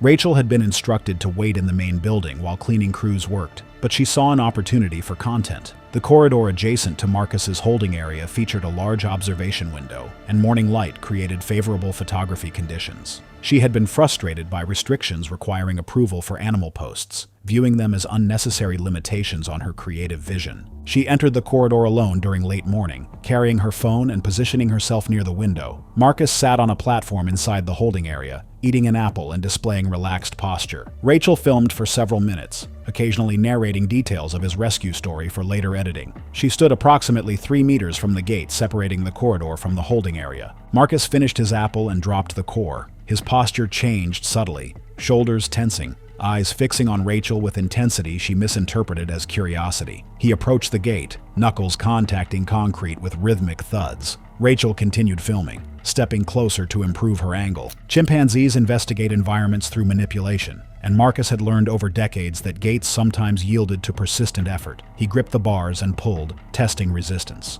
The primary latch held initially, but the incomplete secondary lock allowed the gate to shift. Marcus applied more force, his upper body strength engaging as he recognized movement. The gate opened outward with sudden force, throwing Marcus into the corridor. The distance closed in less than 1 second. Rachel screamed and stumbled backward, but Marcus had already closed his hands around her right arm. His canine teeth sank into her shoulder while his free hand struck her face and chest with blows that fractured her orbital bone and ribs. The attack continued with relentless fury. Marcus's strength, 6 times that of an adult human, allowed him to overpower Rachel completely. He dragged her to the ground, his teeth finding her face as she screamed for help that was seconds away but would arrive too late. Blood sprayed across the concrete floor, pooling beneath her body as her struggles weakened. His hands tore at her clothing, his jaws closing on her fingers when she raised them to protect herself. The damage was not clean or surgical. It was chaotic, brutal, the work of an animal whose strength exceeded anything her body could resist. Staff members heard the screams and recognized emergency. The first responder reached the corridor within approximately 1 minute, finding a scene of horror. Rachel lay motionless on the floor, her body ravaged, blood spreading in a dark pool.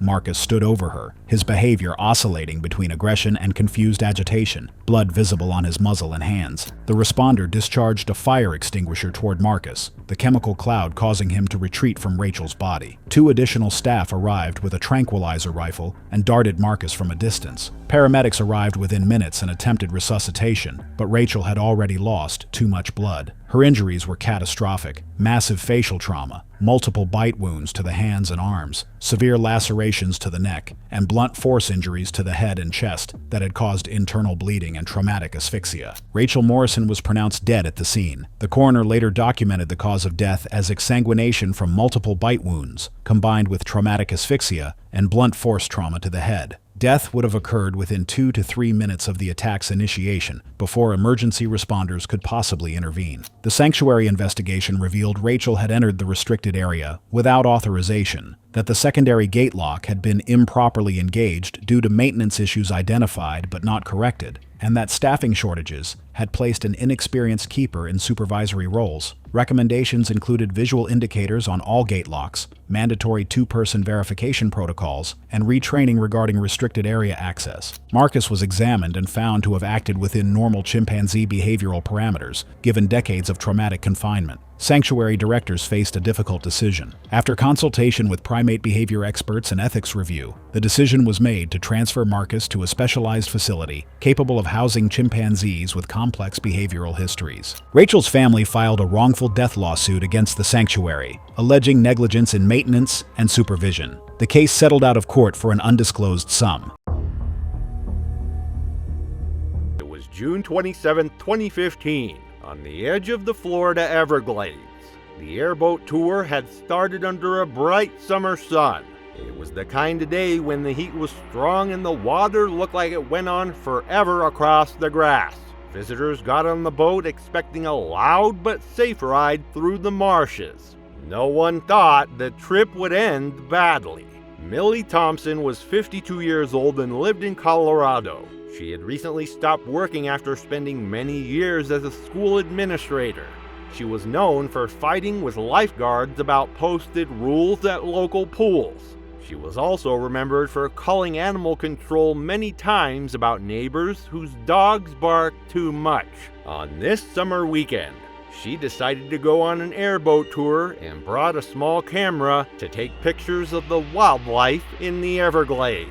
Her choice made sense. Airboat rides were a popular thing to do, and the people running them gave safety instructions before every trip. The message was said more than once: keep your arms and legs inside the boat at all times. While Florida has many alligators, the guides warned about a more dangerous problem. Non-native Nile crocodiles had been seen in the area. These reptiles had been brought in illegally years before. They were bigger and more aggressive than the local alligators. They had started breeding in the wild, making the wetlands more risky. The Everglades that day stretched wide and flat. Mangroves and small channels were everywhere, with dark water hiding beneath the surface. The airboat moved across open areas before slowing down near the trees. Dragonflies flew overhead, and the hot wind carried the smell of mud and algae. The water looked calm, but every passenger knew things were moving underneath. Nile crocodiles are considered one of the most dangerous reptiles in the world. Unlike American alligators, which often move away from humans, Nile crocodiles are bold and will take chances to attack.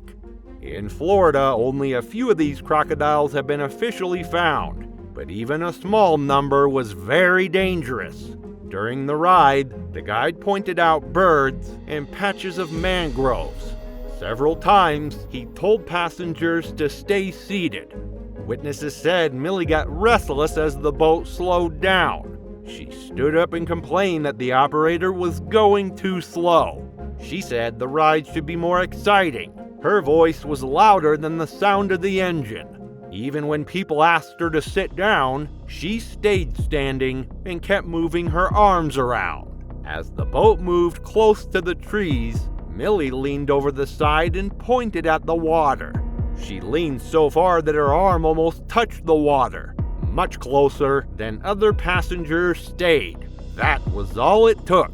Without warning, a large crocodile came up from the water. People said the splash was big and sudden. The crocodile's mouth closed around her arm and pulled hard. The attack was so swift that most people only saw fast movement before Millie was pulled into the water head first. The people on the boat were terrified. Passengers yelled loudly.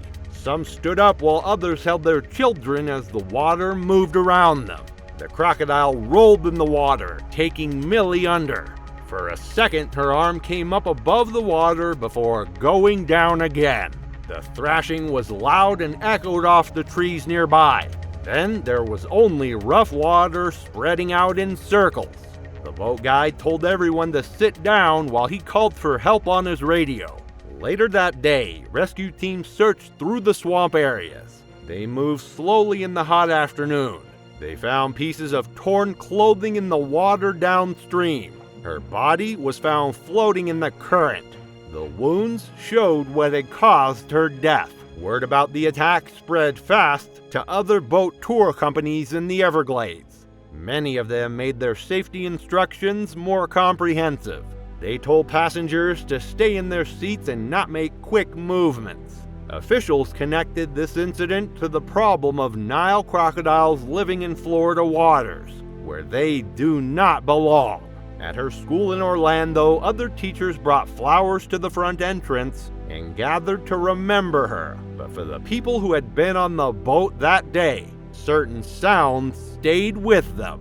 They remembered hearing birds over the boat motor and the sudden quiet that came over the water. These details remain clear in their memory. It was September 23, 2017, and the dry season had baked the Northern Territory landscape into cracked red earth and receding waterways. River levels across the region had dropped to their lowest point, concentrating wildlife along shrinking pools and gorges. Saltwater crocodiles, already territorial by nature, became more densely packed and aggressive as their habitat contracted. Karenza Witherow, a 47-year-old real estate agent from Sydney, had traveled north with her friend Narelle for a 2-week holiday through the territory's remote gorge country. Witherow had a reputation among friends for being difficult with service staff and dismissive of rules she considered beneath her. The trip's itinerary included guided excursions through several river gorge systems popular with tourists. At a remote river access point, a local operator ran short boat tours along a stretch of tidal river known for crocodile sightings.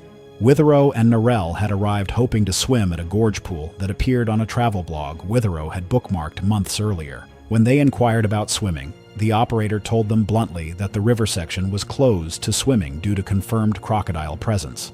He pointed to the warning signs posted at the boat ramp and along the bank.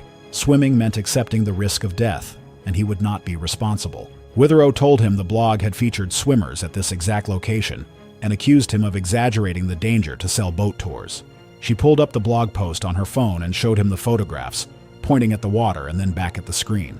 The operator glanced at the images, told her the photos were at least 5 years old and that conditions had changed, and repeated his refusal. He walked away.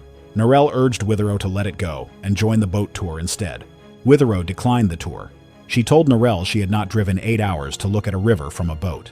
While Narelle stayed near the vehicle, Witherow walked approximately 200 yards downstream along the bank, past the posted warning signs, moving through patches of pandanus and paperbark that lined the river's edge. The bank was quiet. Insects droned in the midday heat, and the water moved sluggishly, its surface brown and opaque. A second crocodile warning sign, its red lettering faded by sun but still legible, stood at an angle near the waterline. Witherow walked past it without slowing. She reached a section where the receding water had created a shallow, sandy entry point. She set her bag on the bank and waded into the murky water, the river bottom soft beneath her feet. She had entered roughly waist-deep water near the bank's edge when the attack occurred. Saltwater crocodile males are the largest living reptiles on Earth, with large males often reaching 14 to 17 feet, with exceptional individuals exceeding that, and weighing over 1,000 pounds. They possess one of the most powerful bite forces ever recorded in a living animal. Their ambush strategy relies on remaining motionless near the bank or just below the surface, virtually invisible in murky water, before launching with explosive speed. The attack sequence involves clamping onto the victim and dragging it beneath the surface, often rolling violently once the prey is underwater to disorient and tear tissue before drowning. According to investigators, the crocodile had likely been lying just beneath the surface near the bank, concealed by the murky water and overhanging vegetation. Narelle, watching from the distance, reported hearing a sudden violent splash, followed by a scream that was cut short almost immediately. The crocodile struck at the water's edge, its massive jaws clamping onto her torso near the hip as the animal exploded from concealment. The crocodile dragged her beneath the surface before beginning the violent death roll. The water churned violently before settling back to stillness. Narelle later described a brief, terrifying disturbance that ceased almost as quickly as it had begun. Emergency services were contacted immediately.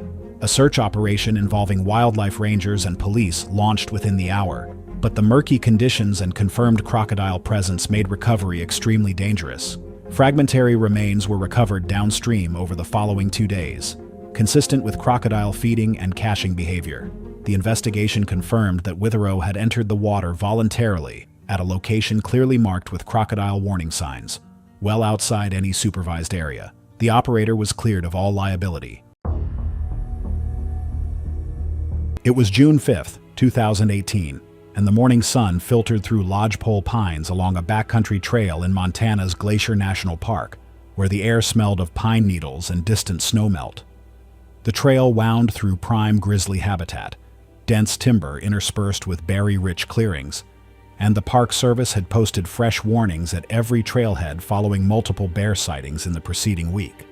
Patricia Clark was a 50-year-old dental office manager from suburban Denver who had planned this hiking trip as a personal challenge, a way to prove to herself and others that she could handle wilderness conditions without what she called the excessive hand-holding promoted by government agencies.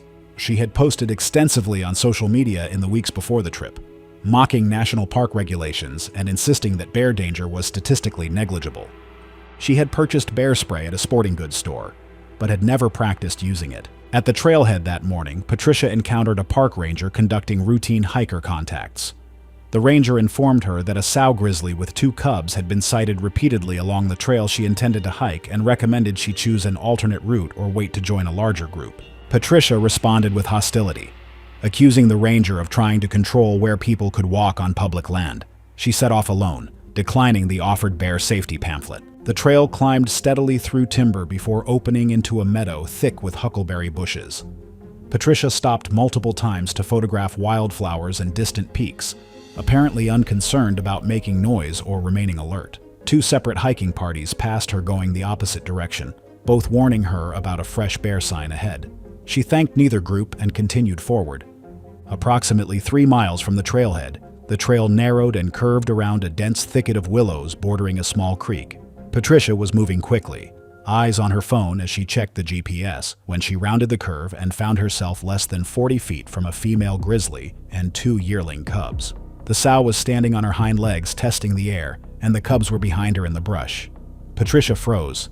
Grizzly bears in the northern Rockies typically weigh between 400 and 800 pounds, with females averaging toward the lower end of that range. Despite their bulk, they can sprint at speeds exceeding 35 miles per hour and cover short distances faster than any human can react. Grizzlies are not typically predatory toward humans, but sows with cubs are extraordinarily defensive and account for the majority of fatal maulings in North America. The sow dropped to all fours and charged without a bluff display. Patricia turned to run, the worst possible response, and managed perhaps 3 strides before the bear overtook her. The impact struck her from behind, the bear's weight driving her face first into the rocky trail. Patricia's nose and several teeth were shattered on contact with the ground. Before she could rise, the sow was on top of her. The bear's front paw came down on Patricia's upper back with crushing force, claws raking deep furrows from her shoulder blade to her spine. Patricia screamed as the sow bit down on her left shoulder and upper arm, shaking violently before releasing. The bear struck again with her paw, this time catching Patricia across the side of her head and face. The blow fractured her cheekbone and jaw. The claws opened her scalp in several places, blood pouring down her face and neck. The sow repositioned and bit into Patricia's upper back, jaws clamping down on muscle and bone with enough force to crack ribs. She shook her massive head, tearing tissue and opening wounds that immediately began bleeding heavily. The bear's weight pressed down on Patricia's torso, compressing her chest and making it nearly impossible to breathe. Patricia's attempts to protect herself grew weaker as shock and blood loss took hold. The attack lasted less than 30 seconds but inflicted catastrophic damage. The sow delivered multiple crushing bites to Patricia's back and shoulders, while her claws tore through clothing and flesh across Patricia's ribcage, arms, and the back of her head. When Patricia's body went limp and her screaming stopped, the sow stepped back, huffing loudly. She stood over Patricia briefly, then moved away toward her cubs and disappeared into the timber. A hiking party found her later that morning. They initially attempted to check for signs of life, but retreated when they noticed fresh bear scat nearby. Rangers reached the area using a helicopter. Patricia was pronounced dead at the scene. Officials documented massive soft tissue destruction to the back, shoulders, and scalp, multiple rib fractures, severe facial trauma, and fatal blood loss consistent with a defensive grizzly bear mauling. The sow and cubs were not destroyed, as the attack was deemed a natural defensive response to sudden close contact. It was July 3rd, 2016, and the first light of an Alaskan summer morning was just breaking over the unregulated campground 12 miles east of the Denali Highway, where Colleen Hartwell was about to step out of her tent and into the final 2 minutes of her life. Colleen was a 51-year-old seasonal craft vendor who spent her summers traveling Alaska's highway system, selling handmade jewelry and leather goods at roadside pullouts and informal markets. She had been coming to this particular campground for 7 years, drawn by its proximity to tourist traffic and its lack of fees or regulations. Her reputation among the other regulars was mixed at best. She was known as territorial, quick to anger, and dismissive of anyone who questioned her methods. She had been cited twice by authorities for improper food storage, both times paying the fine and continuing her habits unchanged. Friends from the craft circuit described her as stubborn and independent to a fault, someone who saw rules as suggestions meant for tourists and city people, not for Alaskans like herself who understood the land. Her setup that summer was typical: a canvas wall tent, folding tables for her merchandise, and an aging pickup truck she used for both transport and storage. She supplemented her income by fishing the nearby Susitna River tributaries, keeping what she caught in coolers that she rarely bothered to secure properly. Her goal for the holiday weekend was simple: sell enough jewelry to cover her August expenses and catch enough grayling to fill her freezer. The campground was busy with 4th of July travelers, families with children spread across a dozen informal sites along the tree line, and several long-term campers who knew Colleen by reputation. At least 3 people had approached her on July 2nd suggesting she secure her food better, and she had told each of them, in increasingly hostile terms, to mind their own business. Brown bears in interior Alaska can weigh between 400 and 800 pounds, with males often exceeding 600 pounds by midsummer when salmon runs, and berry crops have allowed them to bulk up. They are opportunistic omnivores with an extraordinary sense of smell, capable of detecting food sources from miles away.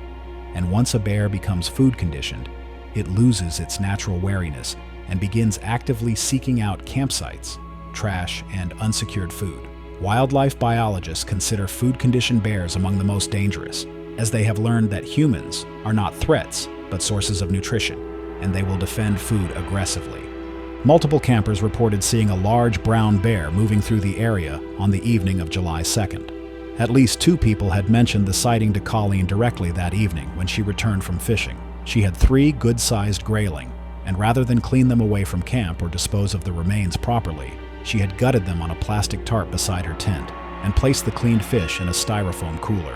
Her neighbor, a man named Dale Pritchard, who ran a small guiding service, had approached her around 10 p.m. and told her she was asking for trouble. Colleen responded with open hostility, telling him to mind his own business and accusing him of trying to boss her around, ending the exchange by cursing at him. The bear returned sometime between 4:30 and 5 a.m. Several campers later reported hearing noises, something heavy moving through brush, the distinctive sound of plastic being torn. Dale woke to the sound of the cooler lid being flipped open and looked out to see the bear's silhouette clearly outlined in the brightening dawn, its massive head buried in Colleen's food storage.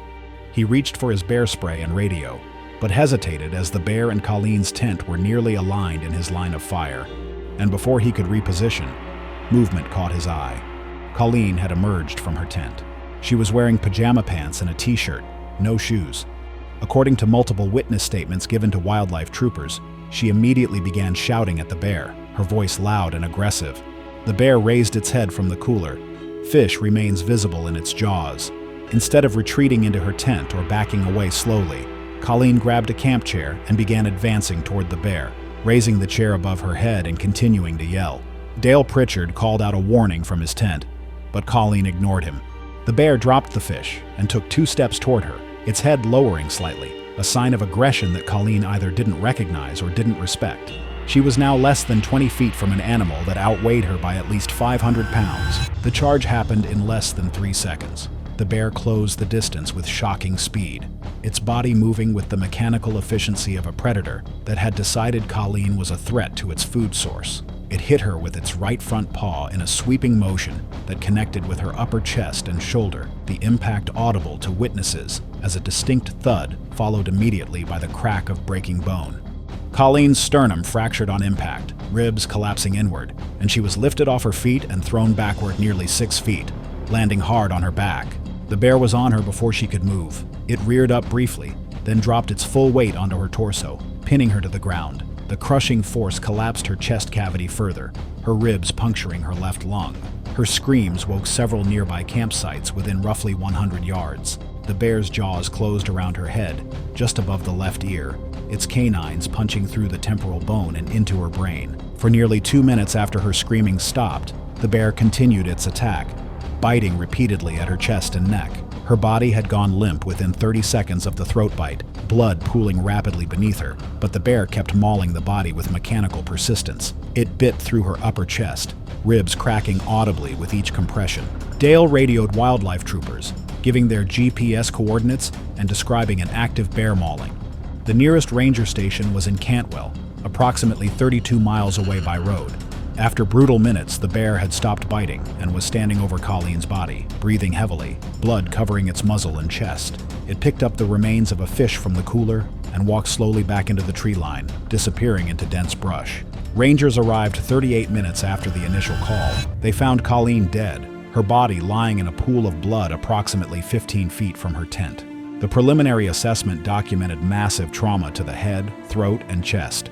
The skull showed multiple crush fractures and puncture wounds consistent with bear dentition. Her throat had been largely torn away, exposing the cervical spine. Ribs on both sides of her chest were broken, with several protruding through the skin. The attending medical examiner later determined cause of death to be massive head trauma and exsanguination secondary to carotid artery rupture. Wildlife officers tracked the bear through the morning, following disturbed vegetation, blood sign, and fresh scat, and it was located approximately 2 miles from the campground and euthanized by rifle. Necropsy revealed it was a 12-year-old male weighing 640 pounds, with significant human food waste in its digestive system. The campground was closed temporarily, and signs were posted warning of bear activity. Colleen's family declined media interviews. Her truck and merchandise were removed by her brother 2 weeks later.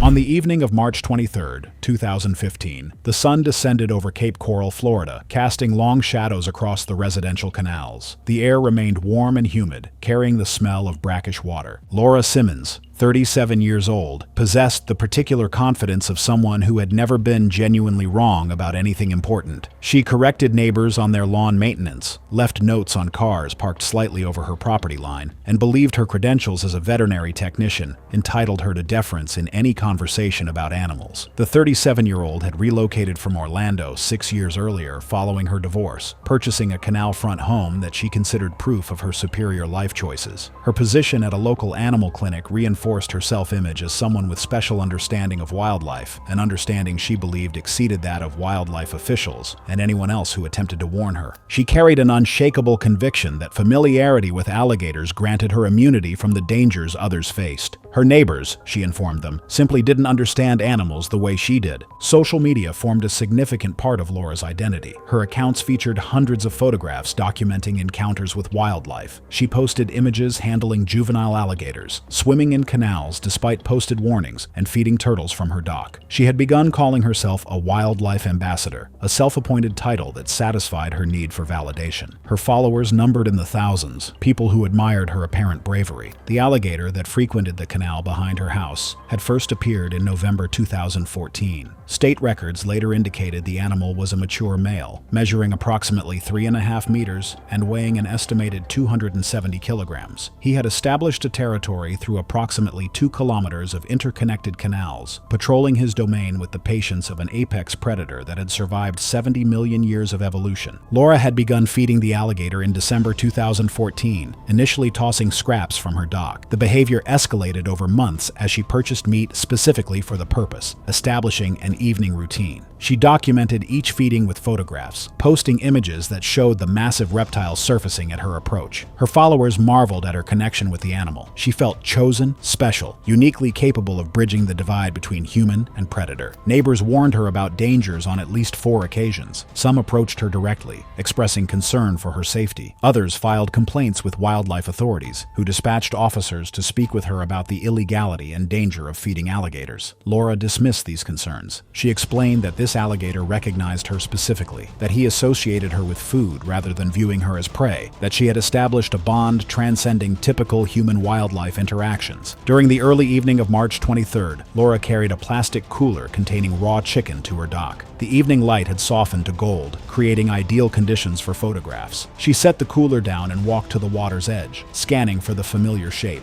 The alligator surfaced approximately 10 meters from the dock and swam toward her. Laura removed a piece of chicken and tossed it toward him. He seized it and submerged before resurfacing slightly closer. This sequence repeated 4 times. With each feeding, the alligator reduced distance. He soon floated within 2 meters, watching her movements with focused attention. Laura had documented the process with her phone throughout the evening. She knelt at the dock's edge to obtain a lower angle, leaning forward over the concrete. Her position brought her within 1 meter of the water. The alligator's eyes tracked her movement. The attack occurred without warning. His tail propelled his body onto the dock in an explosive surge. His jaws closed around Laura's right leg, teeth penetrating through skin and muscle to the bone. The force pulled her from her kneeling position and dragged her toward the water. Her hands grasped at the dock surface but found no purchase against the 270 kilograms pulling her backward. The alligator pulled her into the canal where water depth reached 2 meters. Within seconds, both disappeared beneath the surface, leaving only expanding ripples and the overturned cooler floating against the dock. A neighbor who had warned Laura about the alligator 3 months earlier heard the commotion. He arrived within 2 minutes, finding the cooler overturned and chickens scattered. He called emergency services immediately. Emergency responders arrived within 15 minutes. Laura Simmons's body was located approximately 90 minutes later, 50 meters from her dock. The cause of death was drowning secondary to massive trauma and blood loss from the leg wound. The alligator was captured that evening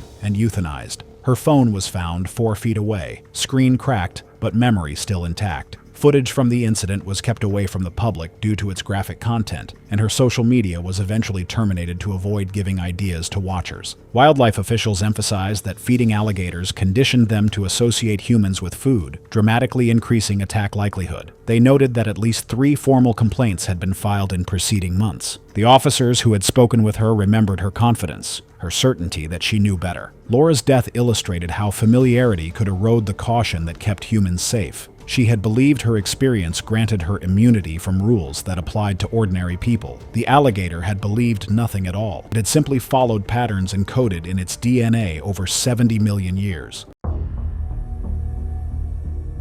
It was July 19, 2018, and the winter bushveld of South Africa's eastern lowlands stretched in muted browns and grays beneath a pale sky. The dry season had stripped the landscape bare, concentrating game along the remaining water sources and creating exceptional conditions for walking safaris, the most immersive and dangerous form of wildlife viewing on the continent. Sabella Hartwell, a 46-year-old corporate attorney from London, had arrived at a small private game reserve 3 days earlier as part of a luxury safari package. Hartwell had already filed a formal complaint with the lodge manager regarding the quality of the evening meal on her first night, and had sent a pointed email to the booking agency describing the accommodation as below the standard she had been promised. The morning walking safari departed shortly after sunrise, led by Thando Ndaba, a 28-year-old trails guide who had grown up in the region and held advanced certification through the National Wildlife Authority. Ndaba carried a .375H and H rifle and was accompanied by a tracker moving slightly ahead of the group, reading the ground for fresh animal signs. The group included Hartwell and 2 other guests, a couple from Germany who would later provide witness statements. Ndaba's safety briefing was thorough. The group would walk in single file behind the tracker. No one was to break formation. If a dangerous game was encountered, all guests were to remain still and silent behind the guide. His instructions were final and non-negotiable. The first 90 minutes passed without incident, the group observing giraffe, zebra, and impala from a comfortable distance. At one point, the tracker raised his hand, and the group froze as a large kudu buffalo crossed the path ahead, his spiraled horns catching the early light. The German couple exchanged delighted glances. Hartwell checked her watch.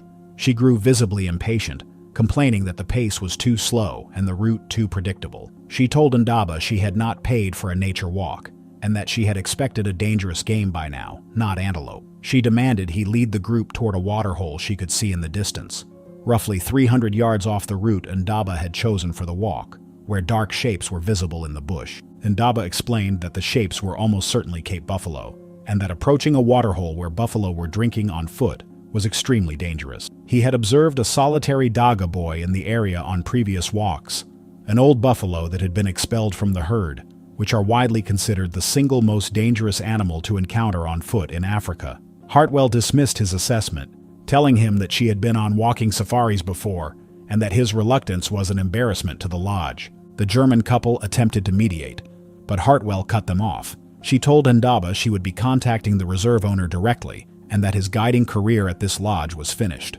She then broke formation and walked ahead of the tracker, moving off the trail toward the waterhole at a brisk pace. Cape buffalo are among Africa's most dangerous large animals, responsible for more fatal encounters with hunters and villagers than most other large African herbivores. Adult buffalo S weigh between 1,100 and 2,000 pounds, with heavily bossed horns capable of penetrating vital organs with devastating force. Solitary Daga boys, old buffalo S expelled from their herds, are considered the most dangerous of all, as they are unpredictable, aggressive, and often resting in dense shade near water sources. Unlike many prey animals that flee when threatened, wounded or agitated buffalo are known to circle back and ambush their pursuers. Their thick hide and dense skull structure make them extraordinarily difficult to stop, even with large-caliber rifles. Hartwell had covered roughly 20 yards off the trail when the undergrowth erupted. The Dagaboy had been resting in a thicket of dense bush barely 20 yards from where she stepped into the brush, invisible in the dry scrub. The buffalo charged with explosive acceleration, a wall of dark muscle and horn crashing through the brush with a speed that belied its enormous size.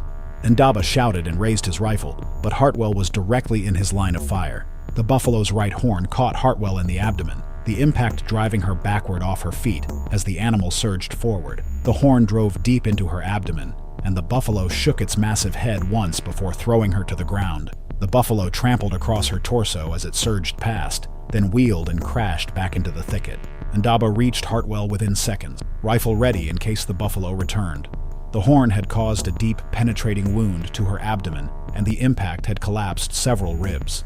She was unresponsive and losing blood rapidly. Ndaba applied pressure and radioed the lodge for emergency evacuation, while the tracker kept watch for the buffalo. A vehicle reached the scene within 20 minutes, but Sabella Hartwell was pronounced dead before reaching the nearest medical facility. The cause of death was determined to be catastrophic penetrating trauma to the torso and multiple rib fracture. The investigation confirmed that Hartwell had broken formation and left the designated trail against the guide's explicit instructions, entering dense bush near a waterhole in an area known to harbor a solitary Dagaboy. Ndaba and the reserve were cleared of all liability. The Dagaboy was not destroyed, as wildlife authorities determined the animal had responded defensively to an intruder entering its resting area.